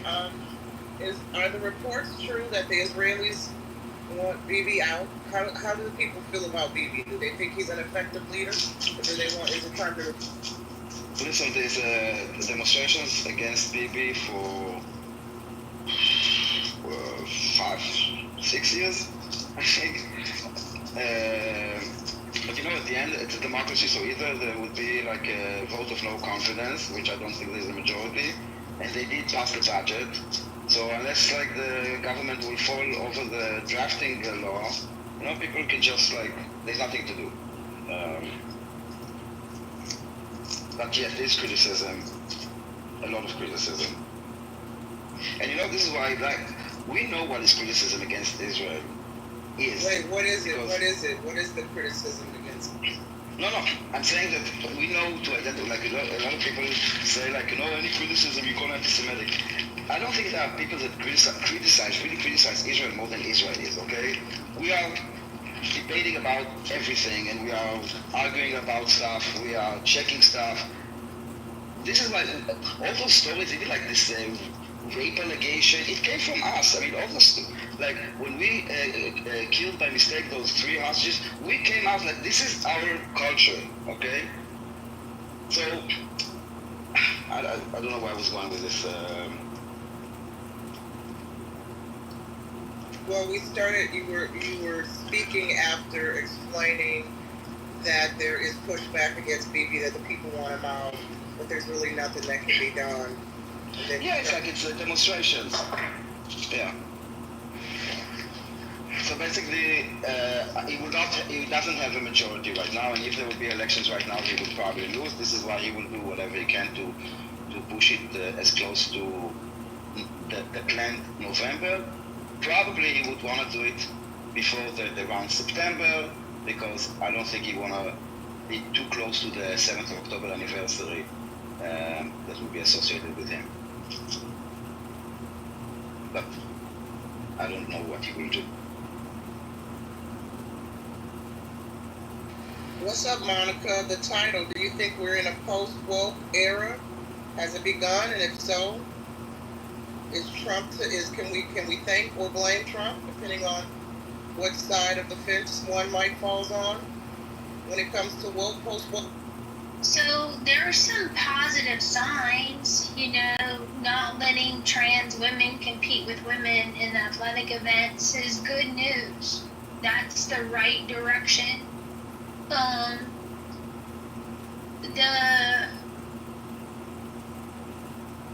The trend I see of people paying attention and looking for the rest of the story is a little hopeful. The gentleman who was punched in the face in February by a police officer, and the video came out this week, I think yesterday. A lot of people were talking about it, and then they were talking about the 4 other videos that had different angles. And while it was agreed by many that the police officer used excessive force, there was also a large observation of what the 20-something-year-old could have done differently to minimize the likelihood that he would have been punched in the face by a cop. And so that nuanced take is something I appreciate. So maybe. Oh, you're referring to that clip that's gone viral lately, the black dude? Yeah, with the guy, the window who couldn't roll down, so he had to open his door, and then the police approach, and he shuts and locks the door, and he has an expired license. From some of the reports I got, I didn't do a deep dive into it because it was pretty much, they didn't need me to. Like a lot of people was already digging for the rest of the story, like Paul Harvey says. But we don't want civilians or citizens to be brutalized by police officers. And there are 3 rooms with replays on how to survive a routine traffic stop, where we go over what is a citizen's responsibility when they're stopped by police, and providing data that it's not necessarily a death sentence, because a lot of Americans have been conditioned that if they're being pulled over, they're going to die, and that's criminal to me, to instill that fear in people instead of providing them with what their rights and responsibilities are. Just let them know what they can do and should not do and what their rights are, and then the chances of an altercation is greatly reduced. Yeah, I'm like you. I haven't done a dig dive on that video either. I have just been seeing, I think the chief of police, the black chief of police, if I'm getting his title correctly, I saw some viral clips of the chief of police speaking out. I didn't watch the video because when I saw the caption to the videos, and by videos I mean the numerous accounts on Twitter who have been sharing the chief of police's response, and essentially he's stating that the black guy who got pulled over pretty much brought it on himself. And he created a situation to create division between the public and the police, and his actions pretty much fuels the anti-cop narrative, right? So I don't know. When I saw the initial viral clip of that guy, that was my first thought too. It's like, okay, what's going on? He got pulled over for traffic lights, and we know, some police can over-police. And we know that there's, target, there sometimes, our members of the BIPOC community can be targeted unnecessarily by cops. But then I'm watching it and I'm thinking, sometimes we just do too much talking. You know what I'm saying? There's just too much talking. Just hand over your ID and let's be done with it. Because my thing is, we all want to go home at the end of the day. Cops want to make it home alive to their families, and folks being pulled over want to make it home alive. Why do we have to have these confrontations with the cops? I don't understand why all this talking is necessary. So you didn't see the whole video? You didn't get a chance to see the whole video? Here's the thing. You don't know the backstory? Well, Zion, I was about to say that. Let me say this to that point. Only I think today or maybe yesterday did I start seeing the whole video appear on Twitter, but honestly, I have not watched it yet. You want to give me a little insight? Yeah, go ahead. You know the backstory? I'm just asking. I know. I honestly don't. Go ahead and tell us. The backstory. Yeah, watch the whole video. Well, tell us. What are we missing? You think a police officer punching a kid in the face is warranted because of him talking too much? Oh, yeah. Who said that? No, wait, hold Who said that? Who said that, Zion? What are you? Who you arguing with, Zion? No one said that. Oh no, you're doing the straw man shit. Nobody made that argument. Address what we said on this stage. I'm asking her a question. I didn't say anybody made the argument. I'm asking her a question. Do you think getting punched in the face is warranted because I'm talking Absolutely not. But let me ask you this. Absolutely not. Absolutely not. But if you have some backstory, please share it. But before you do, I think can share that if there's a chance. no problem, hold on one second. Do you think the black guy, and I'm referring to him as a black guy because I don't know the brother's name offhand, do you think he could have, if his response escalated, and I'm not excusing the cops. We all know that there's some power crazy, there's some cops out there on a power trip, right? But do you think he could have just shut the fuck up? To put it simply, do you think he could have just, I hate to be that person to say just comply. I hate to be that asshole. But if the cop was like, again, without having seen the entire video, if the police officer said ID and insurance, why couldn't he have not just given the cop what he asked for and shut the fuck up before it escalated to windows being busted and punched in the face? Go ahead, Zion. And then nah, that would be okay. So as opposed to why didn't he just reply? I guess that would be a question you have to ask him. Do I think that it could have been avoided if he would have shut the fuck up or just complied? Yes, absolutely, 100%. Is punching somebody in the face warranted, or is that a police officer's job to just assault somebody like that? No, it's not. That's assault. That means it's a victim. So if he was running his mouth, if anybody runs their mouth, they do not deserve to be assaulted. They do not deserve to be beaten on. That's a fact. So wait, hold on, guys. I know I said you moved, but Necro's been trying to speak, and you know he's a mod. So let's let Necro go, and then move.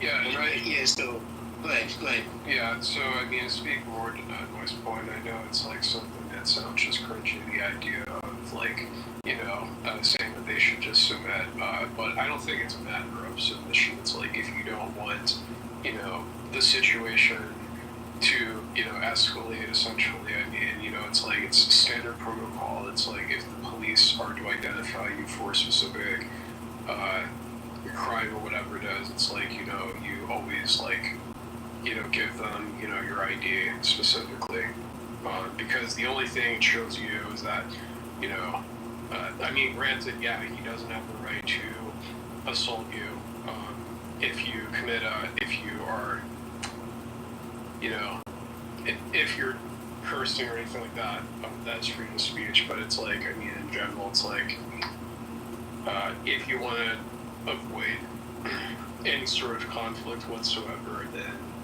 yeah, it is the case to always just provide directly. You had made mention of de-escalation, and it was strange because I thought he was going to speak on the police behalf, seeing that they literally are trained on de-escalation, but you had equated that to the victim. Moose did want to get in, Zan, so... Yeah, we'll give Moose the floor.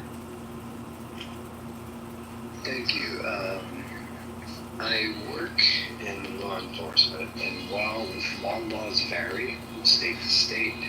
And Canada. Correct.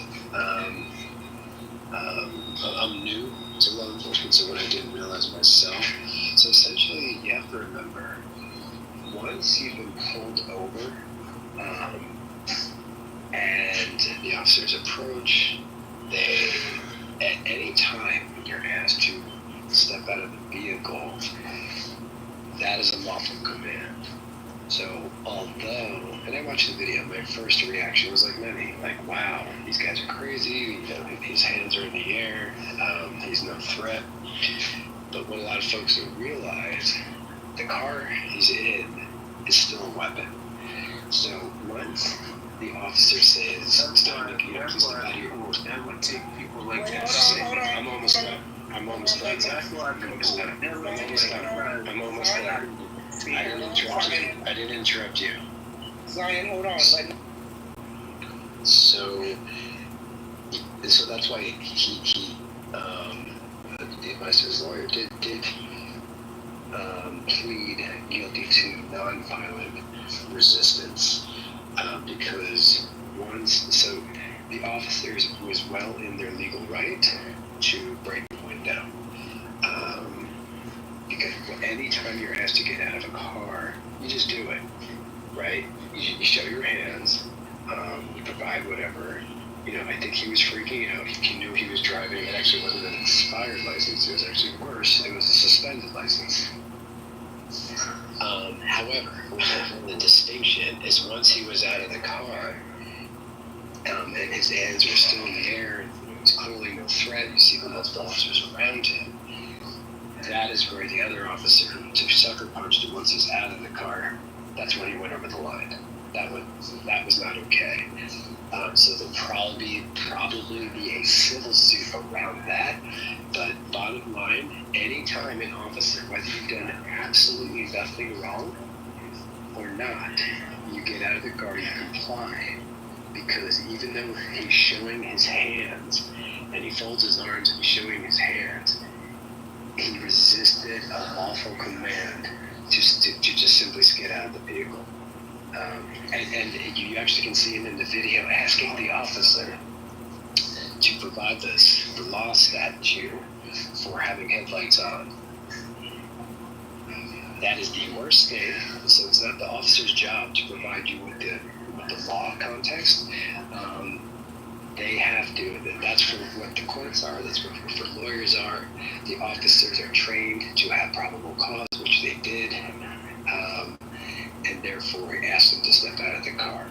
Him not complying actually allowed the officers to break the window and actually physically grab him and extract him from the vehicle. Again, when he crossed the line is when the officer sucker punched him once he was outside of the vehicle. Moose, I have several questions for you, but I'll go after Zayn. Go ahead, Zayn. And I think Hakima wanted to speak too. I saw him coming off the mic. Oh, that's fair. I'm good. Don't worry about it. Okay. Zion? Yeah, so you said you worked in law enforcement. Are you a police officer? I am not. You work in law, you could be a court officer, you could be a rule officer, so you're not a police officer. No, I'm new to it. I'm as a civilian, but I'm surrounded by cops, and I showed this video to a cop who's got 20 years veteran experience. Wait, let him get him. Okay, well, remember that anecdote after? He has a point to make. Right. But keep that anecdotal story in mind, Moose, because I want to hear it, okay? Go ahead. All good. As a police officer, when you get pulled over, right, and if they do want to pull you out the car, they make sure you put the car in park, right? That's logical, common sense. That's 101, right? Correct. And if you refuse to, they can take the keys out. So they gave the kid a command to put his hands where they could see him, right? And he had his hands up. Correct. And then he got punched in his face, right? Because he got pulled over for. I thought you saw the video. I saw the video. Just relax a little bit. Just slow down a little bit. Well, respectfully, so he got jumping around a little bit. He got punched because he refused the legal command of getting out of the car. Hold on. He got pulled over, right, for supposedly not wearing his seatbelt and not having his headlights on during the rain. Correct. And he was asking the police officer, all right. So that is a driving infraction, right? It's a misdemeanor, correct? Right. So it's a driving infraction. No, it's not a misdemeanor. It's not a misdemeanor. It's not a misdemeanor. It's the difference between the driving infraction and the misdemeanor. We definitely not law enforcement. So hold on a second. So there is a distinction between traffic and misdemeanor. In some states, like in my state, there is no category of traffic infractions. Pretty much every speeding ticket is considered a misdemeanor.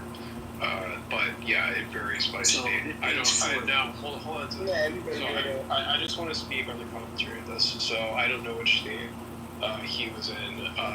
Like you said that he was pulled over because he wasn't wearing a seatbelt, which seems to be a pretty minor offense if I were to guess, but I'm not personally an expert in law. But Nick, you make an excellent point because I'm in California and it's actually a misdemeanor in California. Go ahead. Okay. So regardless of what state you guys are in, let's just home in on the state of Florida because this is where it took place. So I'm in Massachusetts, right? So you could be in California, you could be wherever you are, but this took place in Florida. All right, so this is a driving infraction, right? And do you get pulled out the car for not having your seatbelt on, or do you get ticketed? You get ticketed, but you get pulled out of the car if you are ordered to step out of the car. Well, hold on. There's a big difference there. No, it's a distinction. If I can speak on this, so I mean, Zion, are you suggesting that just because you get ticketed, that it means that it's not a misdemeanor? No. I'm saying my initial statement was that was a driving infraction. So whatever state that you're in, it could be whatever state that you're in. Regardless, it was a driving infraction. No license. No license. Sorry. No. Well, Moose just said that it's not the case in California, so you can't say all states. Did I say all states? I just want to home in. You did say all states. That it's an infraction. He definitely said he wanted to zoom in on Florida because that's where it happened. Well, that's what I think. That's a different state. Right. So what do you mean? What did I say was all states? I think you said it's an infraction, which seems to be that you were implying that it's everywhere in every state. It's an infraction. No, again, I'm gonna say this again. I don't want to imply everywhere. That's the opposite of what I want to do. I'm talking about this took place in Florida. Everybody was coming off mic saying where they're at, and if it was a misdemeanor or if it was not a misdemeanor, regardless, we're talking about if it is a misdemeanor, hypothetically speaking, in California, it's a misdemeanor, right? From a driving infraction. It's a misdemeanor. Can we move on? Yeah, I would love to. I don't want to, we all agree that this is nothing to get punched in the face over. There's nothing for me to get out of my car. This is nothing. Nothing for me to get Nobody. Right, but respectfully, what you're glazing over is that when an officer is asking you to step out of the car, regardless of the reason, you have to do it because otherwise, no, you don't. It's an officer safety issue. No, you don't. Listen. Okay. Listen. Officer cannot just be walking up to people, and you should know this as law enforcement, and violating people's rights. People have rights. You have a right to ask. No, that's a casual encounter. That's different. I'm talking about lawful stop. If it's not black and white like that, if an officer comes up to you, listen, you cannot just say one of you at a time. This is trying to respond to you, Zion, so let him finish. Right, so thanks, Laura. So just respectfully, so I'm not talking about an officer walking up to you on the street and saying, hey, come here. I got some questions for you. And he's going to pull you out of a restaurant or something like that. At that point, you can absolutely tell him to F off because it's a friendly encounter. But when he's using his vehicle and his lights are on, that is a lawful, in most states, that is a legal and lawful order that you are being legally detained, not arrested. A lot of people confuse being detained with being arrested. Go ahead. Right. In no handbook is a response to not complying, getting punched in the face. We can all agree on that, right? Again, if you refuse the order to get out of the vehicle, that's technically resisting arrest. I want to go after Hakima too. Hold on a second. How is that resisting arrest? What was he under arrest for? Can I finish? Sorry, you're right. I misspoke. I will own when I'm wrong. You're correct. So he had no He's not refusing arrest. He's refusing he had no business getting hit in the face. He's refusing the legal order. Not arrest, but just the order, correct? As I said before, once he was out of the vehicle, the officer was completely out of line to hit him because the officers now have control of the scene. The vehicle is no longer a weapon. Yeah, that's the point. I would say the officer is in the wrong. But no, it's like if the police officer sees that you're committing an offense, even if it's a traffic infraction, it is lawful from command for them to step out of your vehicle if you're being non-compliant. Yeah, and he will respectfully before you just say, oh, well, this guy can't possibly be in law enforcement because it's an infraction. Perhaps in your state it is, but in California it's a misdemeanor, so I spoke correctly in my state. That's fine. What I'm saying is, one more part of punching him in the face is in police training. Here's the thing. I don't hear anybody saying it's in training, but Zion, you would have to agree. We have seen too many instances of people being mistreated, mishandled, and even killed during cop encounters. So why even test it?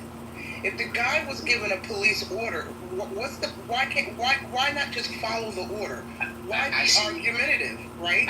Listen, I agree with you. I agree partially with what you're saying, right? But you have to judge every case by case, right? So we can't just draw, okay, a lot of people are being killed, so this officer is intending to kill him, or this is the mind frame. You can't just pretend you know their mind frame. You know what I'm saying? I understand where you're coming from. Just because my philosophy is, I'm gonna stay out the way. I just want to get home to my family, and I'm just going to do what it is that I have to do. There are people who will question an officer. Hey, why are you pulling me over? What did I do? If you accuse me of this, can you just give me a ticket and let me go on about my business? You have to, as an officer, expect that. That's one of the things. You don't want to go around violating people's freedom. Right. Hey, you don't want to do that. What's in this room? I got this other room I'm starting, so.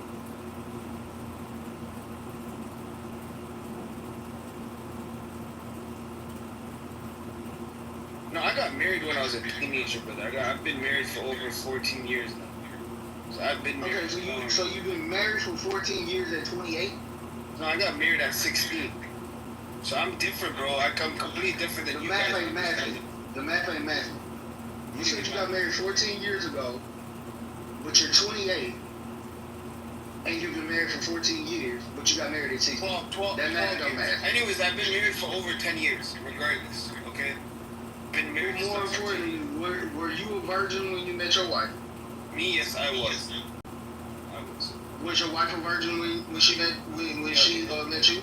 Yes, she was. Are you the first person that both of you guys have had sex with? Both of us first. We were first. Well, guess what? Then you ain't looking for somebody to have sex with. You ain't looking for a wife. So who somebody's fucking out here in this single world, it should be none of your concern anyway. No, but in general, my point is, right? Like, if I ever believed, I truly believe, even for a man, bro, I believe, like, you shouldn't be having sex in general, bro. You should be saving that for the one true partner that you want to spend the rest of your life with. Shouldn't be just sleeping with a bunch of random guys every year. Like, you're dating this person 1 year, next year you sleep with them, then you're dating this other person for 6 months. You didn't even get a chance at his friend's wife. I don't believe certain things should be sacred. Should be between. You didn't even get a chance to go to the prom. I think you was already making life decisions as a lady. I mean, I'm not even gonna say all that. What I will say is, come back and revisit this conversation with me about 10 years from now. What do you mean? Because I recognize this conversation, and I recognize this conversation because I got married at 18. No, brother, I have kids. I recognize it. I get you. I was too at 28. Brother, I recognize this conversation. Yeah, but the thing is, bro, we're both truly happy with each other. Like, you're saying something negative is gonna happen just because that happened to you. I'm saying, what do you mean? Let's revisit this conversation as you get a little older, when you're no longer 28 and rosy-eyed as you are, because we're all there. That's not me, slighting you or saying anything negative. I'm saying I know what you feel because I felt it at your age. Because my experience is a lot like it. So don't be so quick Don't be so quick to think you know as much as you think you know right now. Because you will find out. I don't give a fuck how long you've been married, because by the time I was your age, I have been married for 10 years too. So what I'm telling you is, you don't know as much as you think you know at 28, and everything that you think you know at 28, you will figure out at 38, 48, and 58 that you didn't know shit.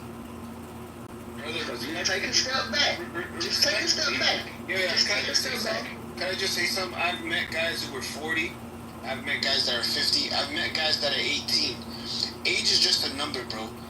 Wisdom does not come through age. I've met some dumbass 45-year-olds that still think like a child. You could have unlimited experience. I've met people who are literally going bald, but are telling me, hey, I still have not hit my what you call it, my most my manly peak, like my financial peak, all this. So I don't need to get married yet. And these guys are going bald. So wisdom doesn't come with experience, brother. I've met people with lots of experience that are completely dumb. I've met people with no experience, brother, that are like, bro, you're like, this guy is completely wise. Holy crap, you know what I mean? So I see where you're coming from. Hey, business. How old do you think I am? Brother, I don't know. How old are you? I am 60 years old, brother. I am 60 years old. I have been with my wife for 19 years. And I'm going to tell you something. If you think you have it mastered, even at my age, and I have raised 7 beautiful kids, the last one going through college, and I'm just going to tell you this.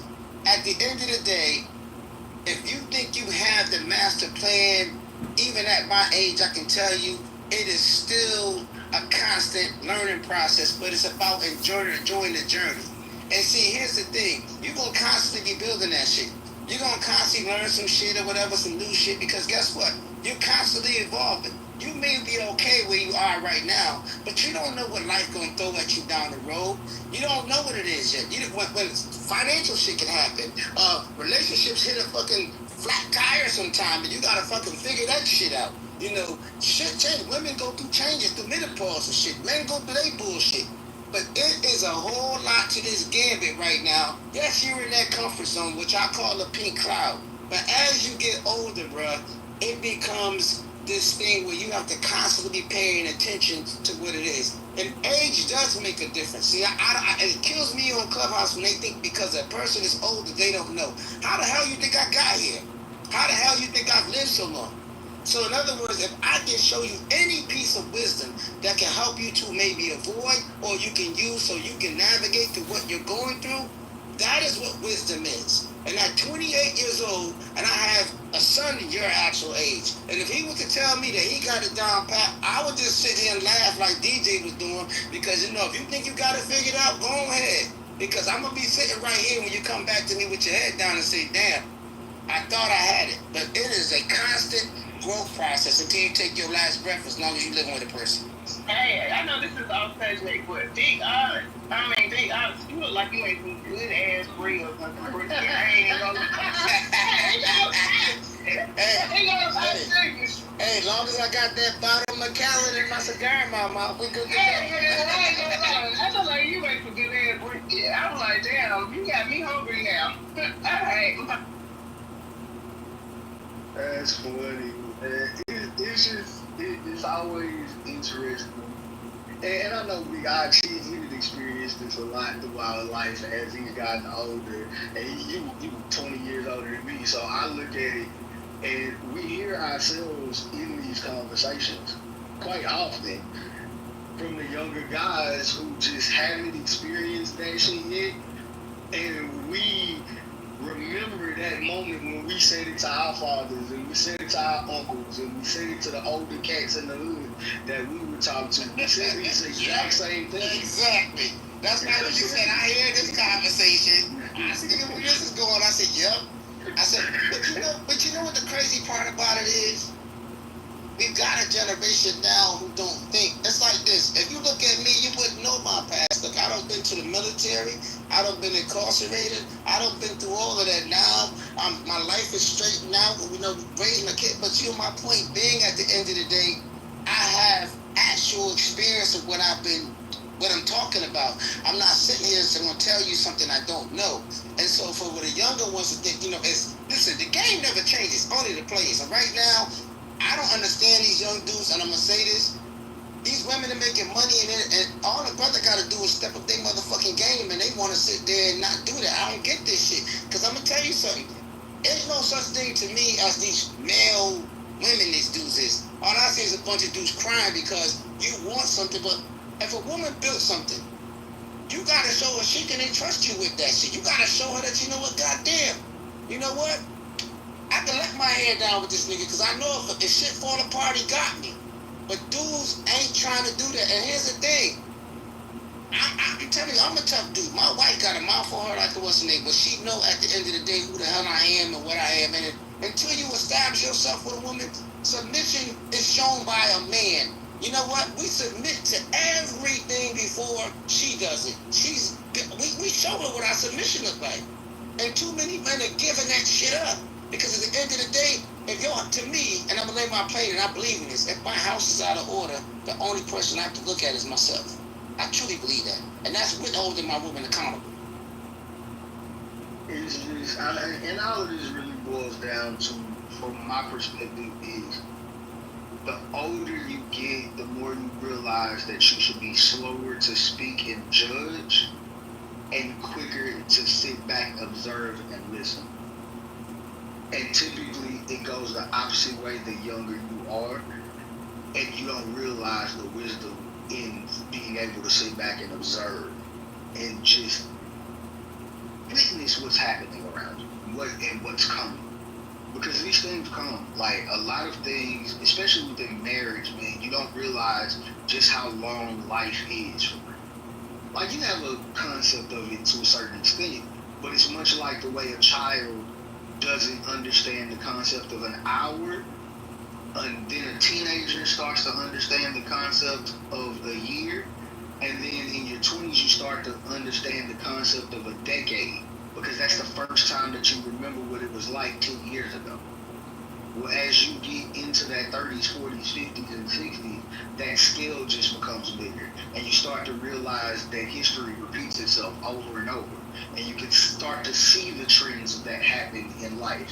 You start to see, you get, like, I'm old enough to remember the end of bell bottoms and jerry curls, and then watch the baggy clothes come in, and motherfuckers wear backwards clothes and big ass fucking 4X jeans when they really only wear a large, and then the jeans get tight again, and then the jeans get loose again. The bell bottoms go away and the knickerbockers come back. You see all of it, even within the music that you listen to. You start to realize that music goes in 20-year cycles. So when we were sampling in the 90s, we were sampling songs from the 70s.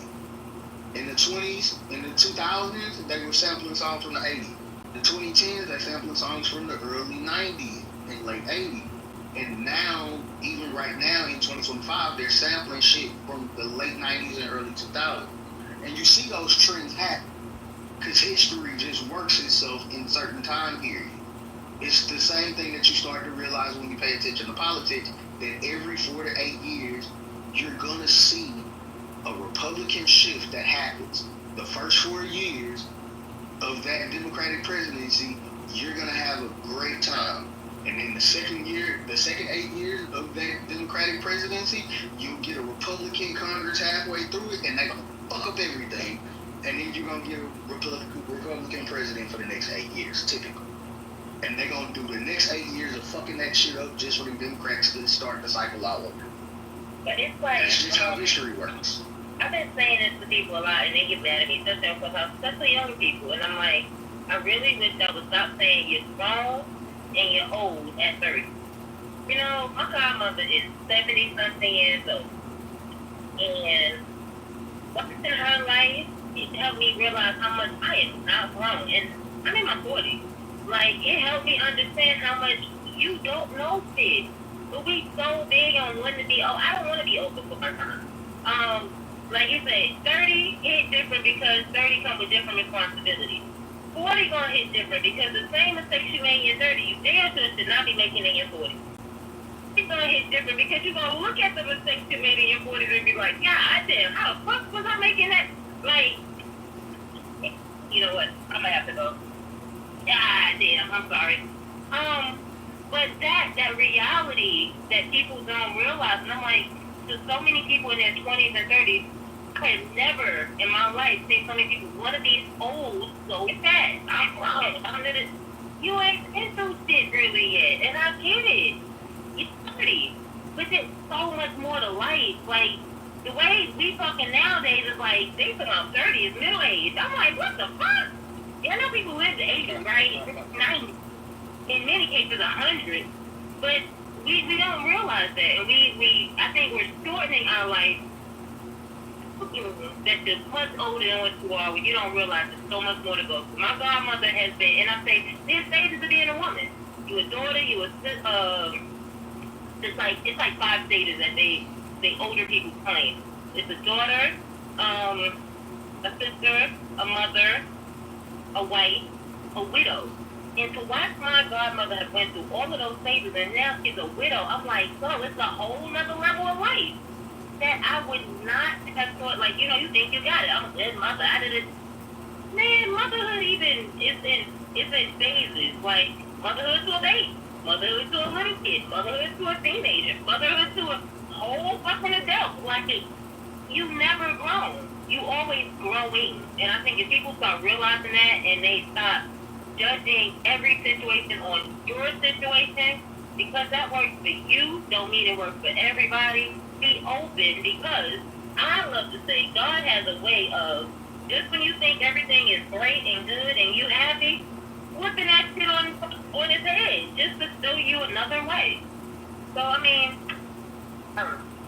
but yeah, this is crazy, this conversation. And wisdom does come with experience, not age, and the ability to sit back and watch and learn. Like, that's one of the statements. A wise man knows that he knows nothing at all. Like, you're always supposed to be learning. Never to the point where you think you got it down. What up, Kaderi? How you living, Brody?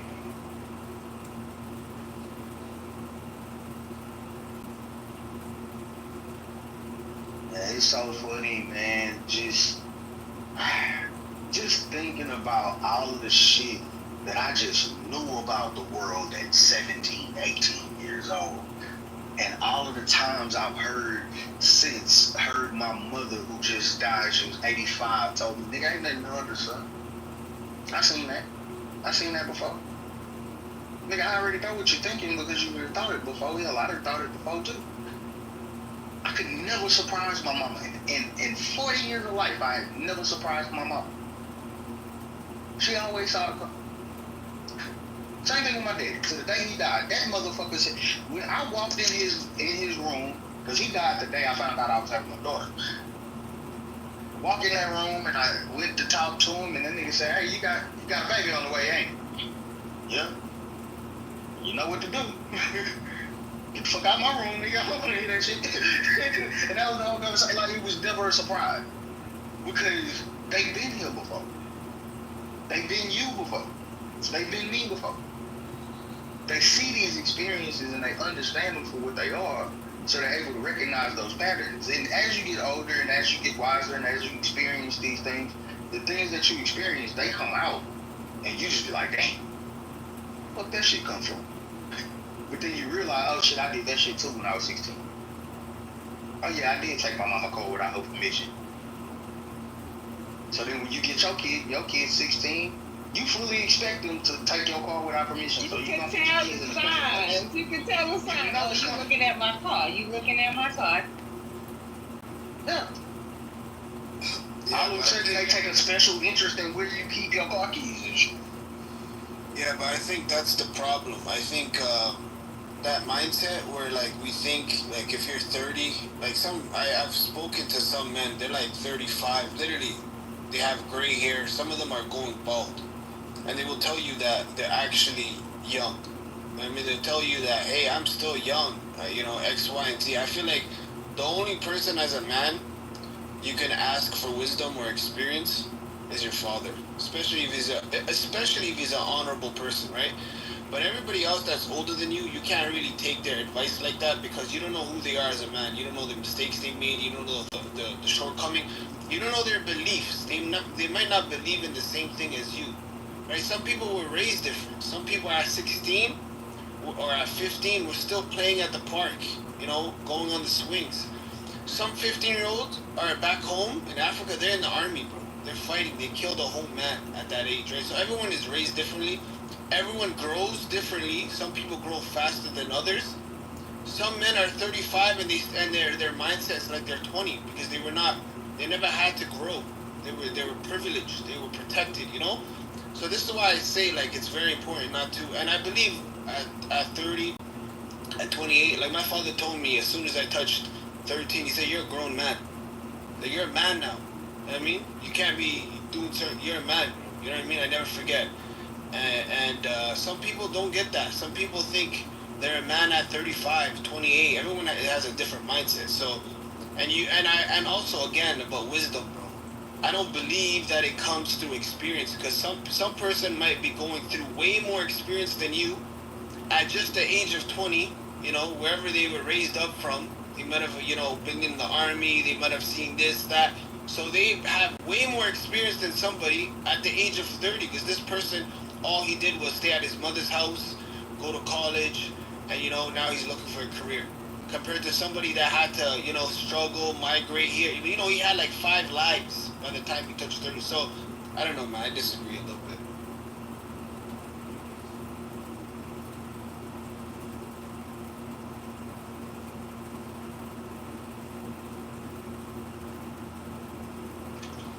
I don't know nothing, but all I do know is just because you had to chase giraffes and zebras at 13, one nigga, that does not take very much experience.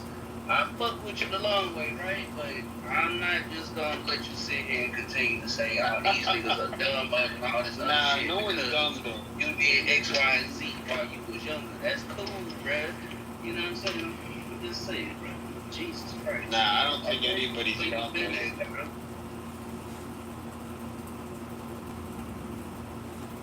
You know what's crazy when I hear this brother talk? It's like there are some dudes in my age bracket who still have not experienced nothing because they chose not to, or they're used to the environments. And people will think, yes, because they're older, they should know. The whole thing about what getting wisdom is not just going through the experience, but learning the lesson that it's teaching. Building up your reference book so when you know what, my book is way thicker than yours at 60 than yours at 28 could ever be. And guess what? I done traveled all over the place. I'm an 82nd Airborne veteran. And all I'm going to say to you is this, at the end of the day, the traumas that we travel through, no matter what your travel is, at the end of the day, those are the things that shape you. I don't know what you might have done in your life, but whoever you are, your past is making you who you are today.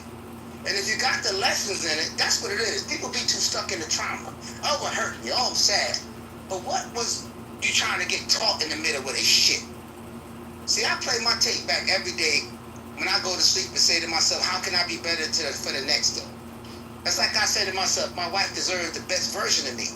So if I'm not calling myself to be the best version, how can I expect her to be the best version of herself? How can I expect my kids to be the best version of myself? I lead by example. Now what I'm saying is what I'm seeing a lot of is, all right, fine, I see these videos, it would really kill me. One thing I hear, what do you bring to the table? I ain't never had to ask a woman that at all. What I bring to the table is me. Now, I ain't for everybody ain't for me. And if I ain't the man for you, I'm still going to be a man when I walk out the door. A woman not going to tell me whether or not I'm a man or not. And I think that's one of the biggest issues with the younger generation. They got women telling them, you ain't a man because you ain't did this. You know what? The most important thing a man has to offer a woman before he even dig in his pocket is himself. Because if he ain't shit, because I got a whole bunch of my boys that got ass loads of money. And you sit in their house for 5 minutes, you might want to go back down to the projects because the shit is fucking miserable, even though the house is beautiful, but the spirit in that shit is terrible. So at the end of the day, the continence and integrity of a man is the most important thing he has to provide for his family and any woman he's going to be in her life. His pockets and his cars ain't going to fucking keep you happy. All that nice shit don't mean shit at the end of the day. You know what I mean? When I was hustling, how many broke ass niggas was fucking the top drug dealer's girlfriend because he used to tell her she was beautiful and she was cheap. Yeah, she didn't want to give up the living she had with the motherfucker, but the emotional part, that motherfucker was worth risking for. And I learned the most sexual part of the woman is her goddamn mind. It ain't her body. You get her mind, everything else come. You ain't got to say shit. You ain't got to ask for shit. So I just think it's time for brothers to start realizing, man, look, those old niggas are really different. I'm laying my plane with this, what an old dude showed me. He said, man, if you got a woman you really interested in, and you ask her out, and guess what? She says she gotta work. Well, you ask her how much money she would have made that day. And then what you do is you give her that money and you still take her out and don't ask her for shit. So that way she always knows she gonna win with you. See, dudes be too scared to do that shit. But then again, if you're scared to do it, then why are you fucking with her? Because at the end of the day, you really ain't that sure about her. But when you know what you want, men will make investments in what they love. I don't care how much a woman cooks, suck, fuck, whatever. Until that man decides you are number one, there's nothing you can do. Nothing. Because guess what? How many women have built a man for the next woman? You saw him as your forever. He saw you as your opportunity to rise to the next level, but you wasn't the one he wanted to spend the rest of his life with. So all I ask is women to just pay attention at the end of the day, because you know what? You save yourself a lot of heartache. Stop putting your expectations. I have no expectations of my wife to this day. I just take it one day at a time. And whatever it is, and hold up, and I land with this, learn how to listen. Listen to the source of which a person is speaking from. Don't just take in the words and then you getting defended. Listen to where they're coming from. I always ask myself, if somebody on the stage cuss me out today, I'm going to say, what did I say to make them cuss me? I'm going to check myself first. Because then when I do make that approach, I might not approach a defense. I'm in the point, I'm ready to listen and hear you out. Listening is the most important part of communication. And people think speaking is first. No, listen to what a person says.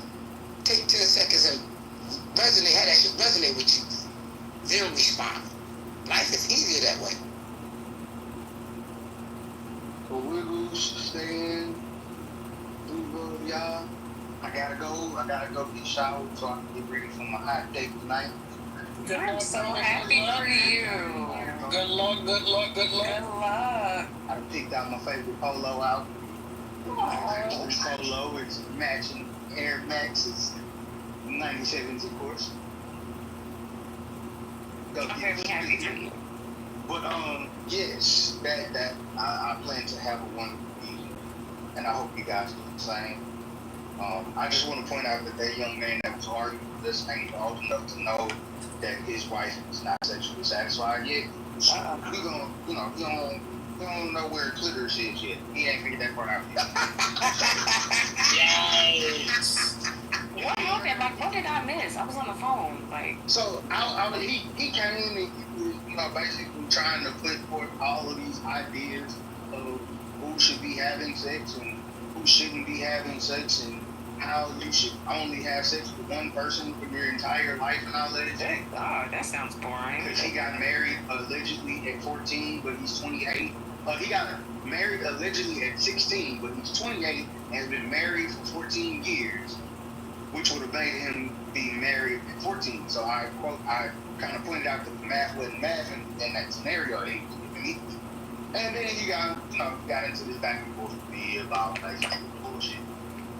So I was, so I asked him, I was like, you said you're 28, like, okay, just come back and talk to me in about 10 years when you learn some things and you go some wisdom. Oh, man, wisdom don't come with it. All this other shit. Hey, man, you gotta be out. Just understand that you're gonna feel completely differently about everything you're saying right now about 10 years from now. You're coming to figure out that everything that you knew to be true at 28 is probably not that true at 30. And 48, 58, and so on and so forth. That's really it. Like, you'll learn. Because about 10 years from now, you're probably going to realize that your wife is not satisfied with none of the ways that you've been fucking her for the last 20 years. You're going to realize that she likes BDSM. And you ain't been in that shit this whole fucking time. And she wants to be tied up and fucked up against the wall somewhere. And you've never done it because that's the only person you had sex with. And you don't read all them freaky lady books that she be reading. Or he may look at her some type of way where'd you learn how to do this from? Hey, DJ, welcome to America. Cause it was, remember Eddie Murphy said with Fufu when she came over? She got to talking to her friends. What she said, Eddie, I want half. So he think he got us stuck in that traditional thing. I don't care. One thing about you, bring somebody, you come from another country. American westernized ways have a way of infiltrating into your relationship. And if you don't adjust, every dude I've seen that did not adjust came with that macho attitude from their country, their wives left them. Well, I mean, even without the macho shit, it's just the experience of being married young. You start to realize that when you get married young, the woman that you're married to really doesn't talk to you the same way as if you had met her when y'all were both 25 years old and knew who you were as people. She's growing under you at that point because you get married at 15, 16, 17, 18 years old. So you're going to infantilize her and she's going to play into it. That's just how the shit works. Because that's just a part of life and how people interact with each other. So as you get older, she's been sitting there reading on her little iPad or her Kindle book apps or whatever the case may be. And you don't know what she's reading because as a man, quite naturally, you're not really concerned. You really don't give a fuck what she's reading because all you notice is that she's leaving you alone while she's on this iPad and you watching the goddamn game on Indeed. Hey, DJ. That's the only thing that you care about. Hey, DJ, here's something I learned from my dad. And he's the best man I ever knew before he passed. My mother got married at 18. She was 19, he was 21. And the one thing I learned my father showed me, he never stopped treating my mom like his girlfriend. She was my mom, she was his wife, but she was his girlfriend first. Always. And people tend to get married and forget the things that what made y'all fall in love and come together. You know, and that's one of the main things I held on. And I'm going to just tell you a true story about a man's conscience being strong. When my father passed away, I asked my mom, how did my father ask her to marry her? And my mother looked me dead in my face and said, your father asked me to marry you, marry me. I said, what you mean? She said, my father showed up at her house in a suit with some rings and told her to go get dressed because they about to go get married. I was like, that's some gangsta ass shit. I was like, what? She said, yeah. I said, what'd you do? She said, I went upstairs, got my sister, went to Justice of the Peace and got married. And mind you, my father had just came up from South Carolina. He had been working his job for 6 months and he was still living at his mother's house. But who my father was, my mother believed in that this man had her. And I lived a very comfortable life with a man with a 7th grade education. So what I'm saying is a man's integrity goes a long way with a woman because too many dudes are messing with girls, not women. I don't care how old she is. She still got a girl mind. Women like to build shit. Girls like to take shit. Boys like to take shit. Men like to build shit. And we need to start looking at the fact that what are we really looking at? Just because they're old, a lot of people are relationship immature because they don't know how to handle it. Just because they got a fucking FICO score or something in the house and everything else. But when it comes to relationships, they don't know how to handle that shit. They're still kids. So at the end of the day, you know, I think that's the part that's just being talked about, and it should be something that you just observe.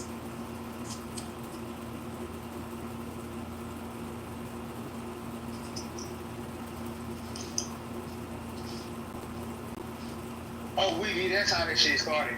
Because I was like, we gotta stop infantilizing women because women like to fuck too. Like, yeah, she's a horny toad just like you are. Women want to fuck just like you do. Absolutely. So, you know, like you're not giving her dick. Like she's not giving you pussy. You're giving her just as much dick as she's giving you pussy. Like there's no sacred pussy here. Like that pussy wants to be touched. Just like your dick will be touched. Like it's okay, my nigga. What do you mean my wife likes to have sex? Right. That whole shit was like, anyway, I gotta go, let me go get dressed before I be late to this woman's house. Bye, y'all. I'll take Bye, have fun. Tell us how it went. I hope you have a good time. I'm excited for him.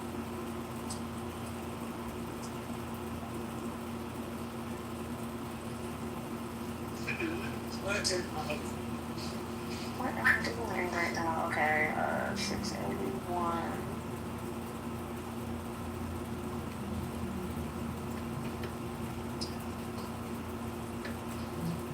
Jesus. Gosh, I'm tired.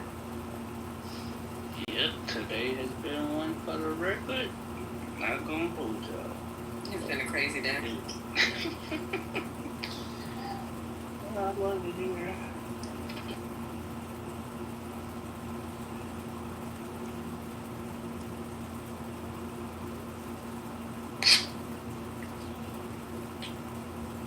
I have to do something tonight. I gotta fold laundry and I'm gonna wash my hair tomorrow. I keep thinking today is Thursday and it's not. It's Wednesday.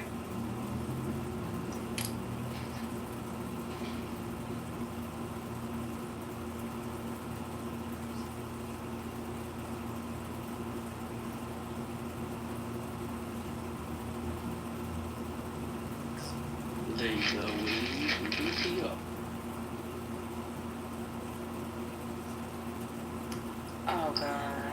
Can I fold? I want to fold your clothes. Oh, okay, J. Cole. I'm gonna play the song as I Great room, guys. I gotta go, but I appreciate y'all. Enjoyed your house. I hope you have some more great topics like this. We always do, Brody. Appreciate you sliding through today. Have a good one. Yeah, stay blessed. I gotta go cook some ribs.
Welcome back, sire.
Italians that were born in America. Oh yeah. Who have never been to Italy. That does not negate the fact that their ancestors come from Italy. Well, yeah, but it's not only just an identification. It's not only listen. It's not only a ethno. That they are Jews, sir. You're ready? You done? Oh wait. Now I'm done. Oh, okay, cool. Not only ethnicity, BHI is a religion. So they're claiming to be Israelites, but it's also their religious faith. So you would think, like most hardcore Roman Catholics or Italian, want to go and see the Vatican. Yeah, well, somebody want to go. But most Black Hebrew Israelites can't do it because they usually learned about BHI in prison. They're felons. Please, let's use logic, right? There are plenty of Catholics that have not been to the Vatican. Black Hebrew Israelites, I would think, are felons. Let's use logic. I mean, just being that they're black. Have not been to the Vatican, sir. There are plenty of people who call themselves Jews in the Ukraine who have never been to Israel. And that's okay. That's fine. You don't have to go to Israel to be an Israelite or to be a Jew. What about being Hebrew? What about identifying as Hebrew? You can identify whatever it is that you want to identify as, right? People do it all the time. In America, you have a group of kids identifying as Zion, are you a Hebrew Israelite or no? I'm a Christian, sir. Oh, okay. I told you that for the third time. So you believe in the triunity of God? Am I a Trinitarian? Yeah. Yeah, I believe in that. Okay, cool. So you believe Jesus is God? Cool. Yes. Emmanuel, which is interpreted God with us, right? Yeah. Yeah. I believe that. So do I. Okay. Yeah, Rich, I don't know if you saw my question in the chat, but I just would like to know, you said that the majority of Black Israelites are convicted felons. Citation needed. Oh, let me think of that. Go fuck yourself, Nick. That was an ignorant statement. He's just... No, I agree. Necro shouldn't have done the whole citation thing. It was an ignorant statement. We'll let it go, and we'll forgive you, Necro. It's crazy. It's not true. I mean, I asked you to cite your data, and you just told me to go fuck myself. Oh, because you are autistic as hell, and you couldn't understand that I was being facetious. Yeah, what does my autism have to do with the answer to your question? Your autism has everything to do with you being a hyper-literalist. Yeah. And believing that when I said that all BHI, or the majority of BHI are felons, you couldn't realize that it was a joke. It was tongue-in-cheek, Necro? Well, I mean, that's granted, you probably were making a joke, but I still... Yeah, but now I need citation. Citation. No, I couldn't tell if you were being serious, but the fact is you were joking. I mean, I still think it's... Do you literally think that I believe that the majority of BHI are actual felons? Rich, I still think it's insensitive. Well, it may be insensitive. And then that's why I told your sensitive ass to go fuck yourself. No. Yeah. To play the stereotype that Black people like to commit crime, I think that's harmful to... Oh, God, Necro. You're so boring. Yeah. This is why you're single, Necro. Nobody wants to put up with you. I mean, we like to compare body count to you. 63. Yeah, I've lost count. Wait, what? Why are you talking to that man like that? That's crazy, bro. Yeah, you have a lower body count than a person with autism, Rich. Oh, I have autism, too. Wait, why are you guys bragging about how many sluts that you've had sex with? Mine were a long time ago, so... Yeah. I mean, I guess we're just doing a dick measure conversation. 9 3/4 inches, Necro, if we're doing that. Dude, this is fucking crazy. Making fun of him for having autism. Well, no. if we wanted to make fun of him, we'd call him a retard. Yes. We're not doing that. Yeah. My son Like had I autism. said, I mean, I just to me, I Yeah, so have do issue I, with Zion, and people- so do you probably. Like I said, I just have an issue with people who try to make jokes about stereotyping people of color as committing more crimes. Well, Wait, I also say that all Muslims are pedophiles too, Necro. Yeah, that is equally insensitive, bro. You can't It's a lie. It's slander. Bro, you say all. Hold on. While it might be an exaggeration, it's directionally true. It's definitely not. I don't see how that is. That's crazy. And that's what I'm saying. It's people like you guys that it's not good for humanity, bro. Wait, Like, what do it's not you good mean for humanity, bro. by you guys? I mean, all Muslims are pedophiles. Like, Directionally, that's correct. Mojo, have you met any so far that don't condone pedophilia? Actually, the count's about 15 that said that they support it. In fact, their own words is she's old enough. But I've come across 2 that have come up that have said that they don't condone it. So it's Wait, hold on. They don't condone it, or are they trying to say that she was like 16 or 19? No, that's a different category where they try to explain it away. And most of those people. one of the numbers, white people take the cake concerning pedophilia easily. Like, please don't let me pull up the FBI statistics. Please fix my Wait, isn't child molestation of boys like underreported in the black community? Of molestation cases in America are done by Caucasian males is outrageous. Zion, you know it's 97% of mass shootings are committed by blacks. Citation needed again. No, we actually hold on, Necro, I will provide that because there is hold on. There is a way that I phrased it that makes it accurate. Now, if you say mass school shootings, You said 97. That's pretty. yes, 97% of all school shootings.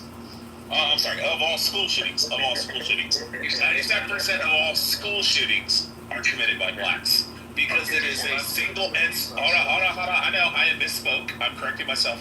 I'm clarifying. Because it is usually a single gunshot or, a couple gunshots at one individual within the confines of a school.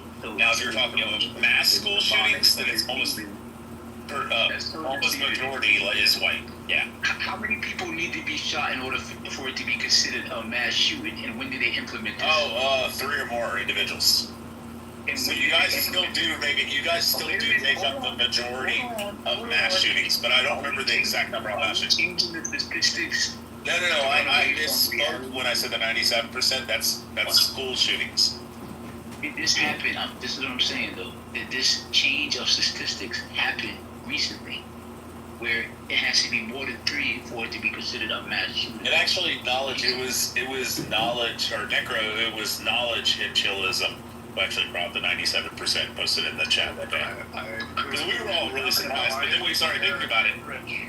We started thinking about it because when you're talking about somebody bringing a firearm and shooting it within the confines of a school, it's almost always black. Okay, and I still dispute the idea that it's 97%. Yeah, it is. I'll get the article from Knowledge. Cite me the source. Yeah, I will. I'll get it from Knowledge. Any source that's reviewed. Yeah, I'm not gonna spend like the next hour looking for you, Necro. I'll just ask Knowledge. I'll be like, hey, Knowledge, you got that 97% thing? And he'll be like, yeah, here you go. You guys made mention of pedophilia, remember? Yeah, you can wait. Your opportunity. This is your opportunity, Rich. Yeah, I don't care if you value my opinion. It doesn't matter. Well, I don't see how you expect people to believe you if you're not going to provide data. Yeah, I don't give a shit what you think. Okay. You're fucking irrelevant every time you come on stage. Well, forget me. How are you going to convince anyone that you're right, that 97%? He usually I'm not. I was just gonna say that. Necro. He's usually pretty convincing. Right. Well, like I said, I will ask. Okay. Here's what I can do. Here's what I can do, Necro. I can spend the next fucking 30 minutes diligently searching to prove a statement to Necro on Clubhouse who I do not respect. Or I can wait till a little bit later and be like, Knowledge, you got that thing? And he'll be like, yeah, it's right here. It was in my chat GPT. Here's the article link. It's crazy. Wait, can I just say something? 93.6% of sexual abuse offenders were white men. Yeah, but you gotta admit that black molestation within the black community is underrepresented. It's underreported because of the shame of raw number. I'm talking about raw number. 75% of child pornography was found from white men. This is a fact. Excuse me? This is a fact. Oh, Abby, he's saying that only white men molest. No, I said here's the facts. Zion. 74.6% of offenders in child pornography cases were white. Zion, where does pornography come from? The Greek word pornos, which is fornication. Porneia is the Greek word. Porneia. I think pornography just happened in the States. You think it existed before there was the United? I don't want to talk about where the word came from. Oh, Abby, he's just saying that white men are the only one that rape kids. I'm talking about the FBI crime statistics. This is scary. This is. We got to deal with this. We cannot sweep this underneath the rug. Something is happening in the white community. Where see pornography something is wrong. And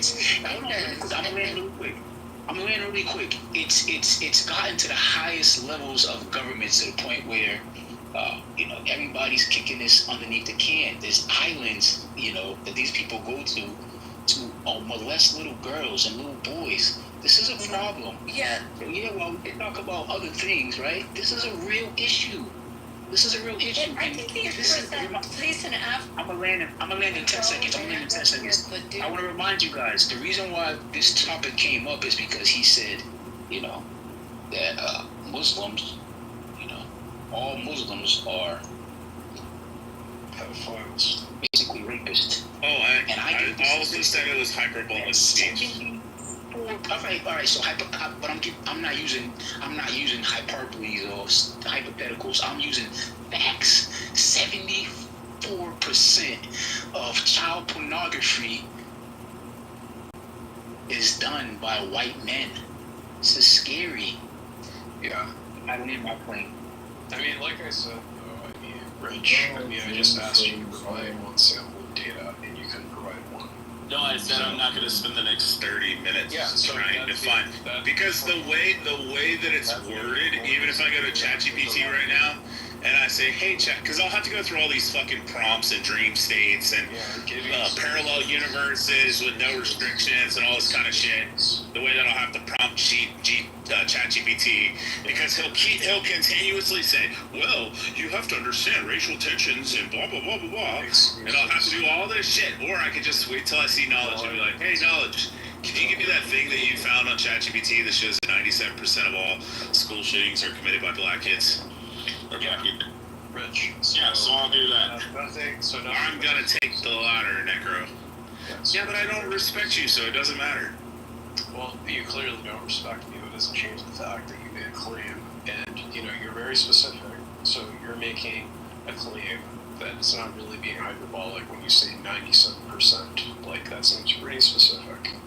I mean, Zion, does that sound pretty specific to you when he says 97%? Yeah, because we all read it.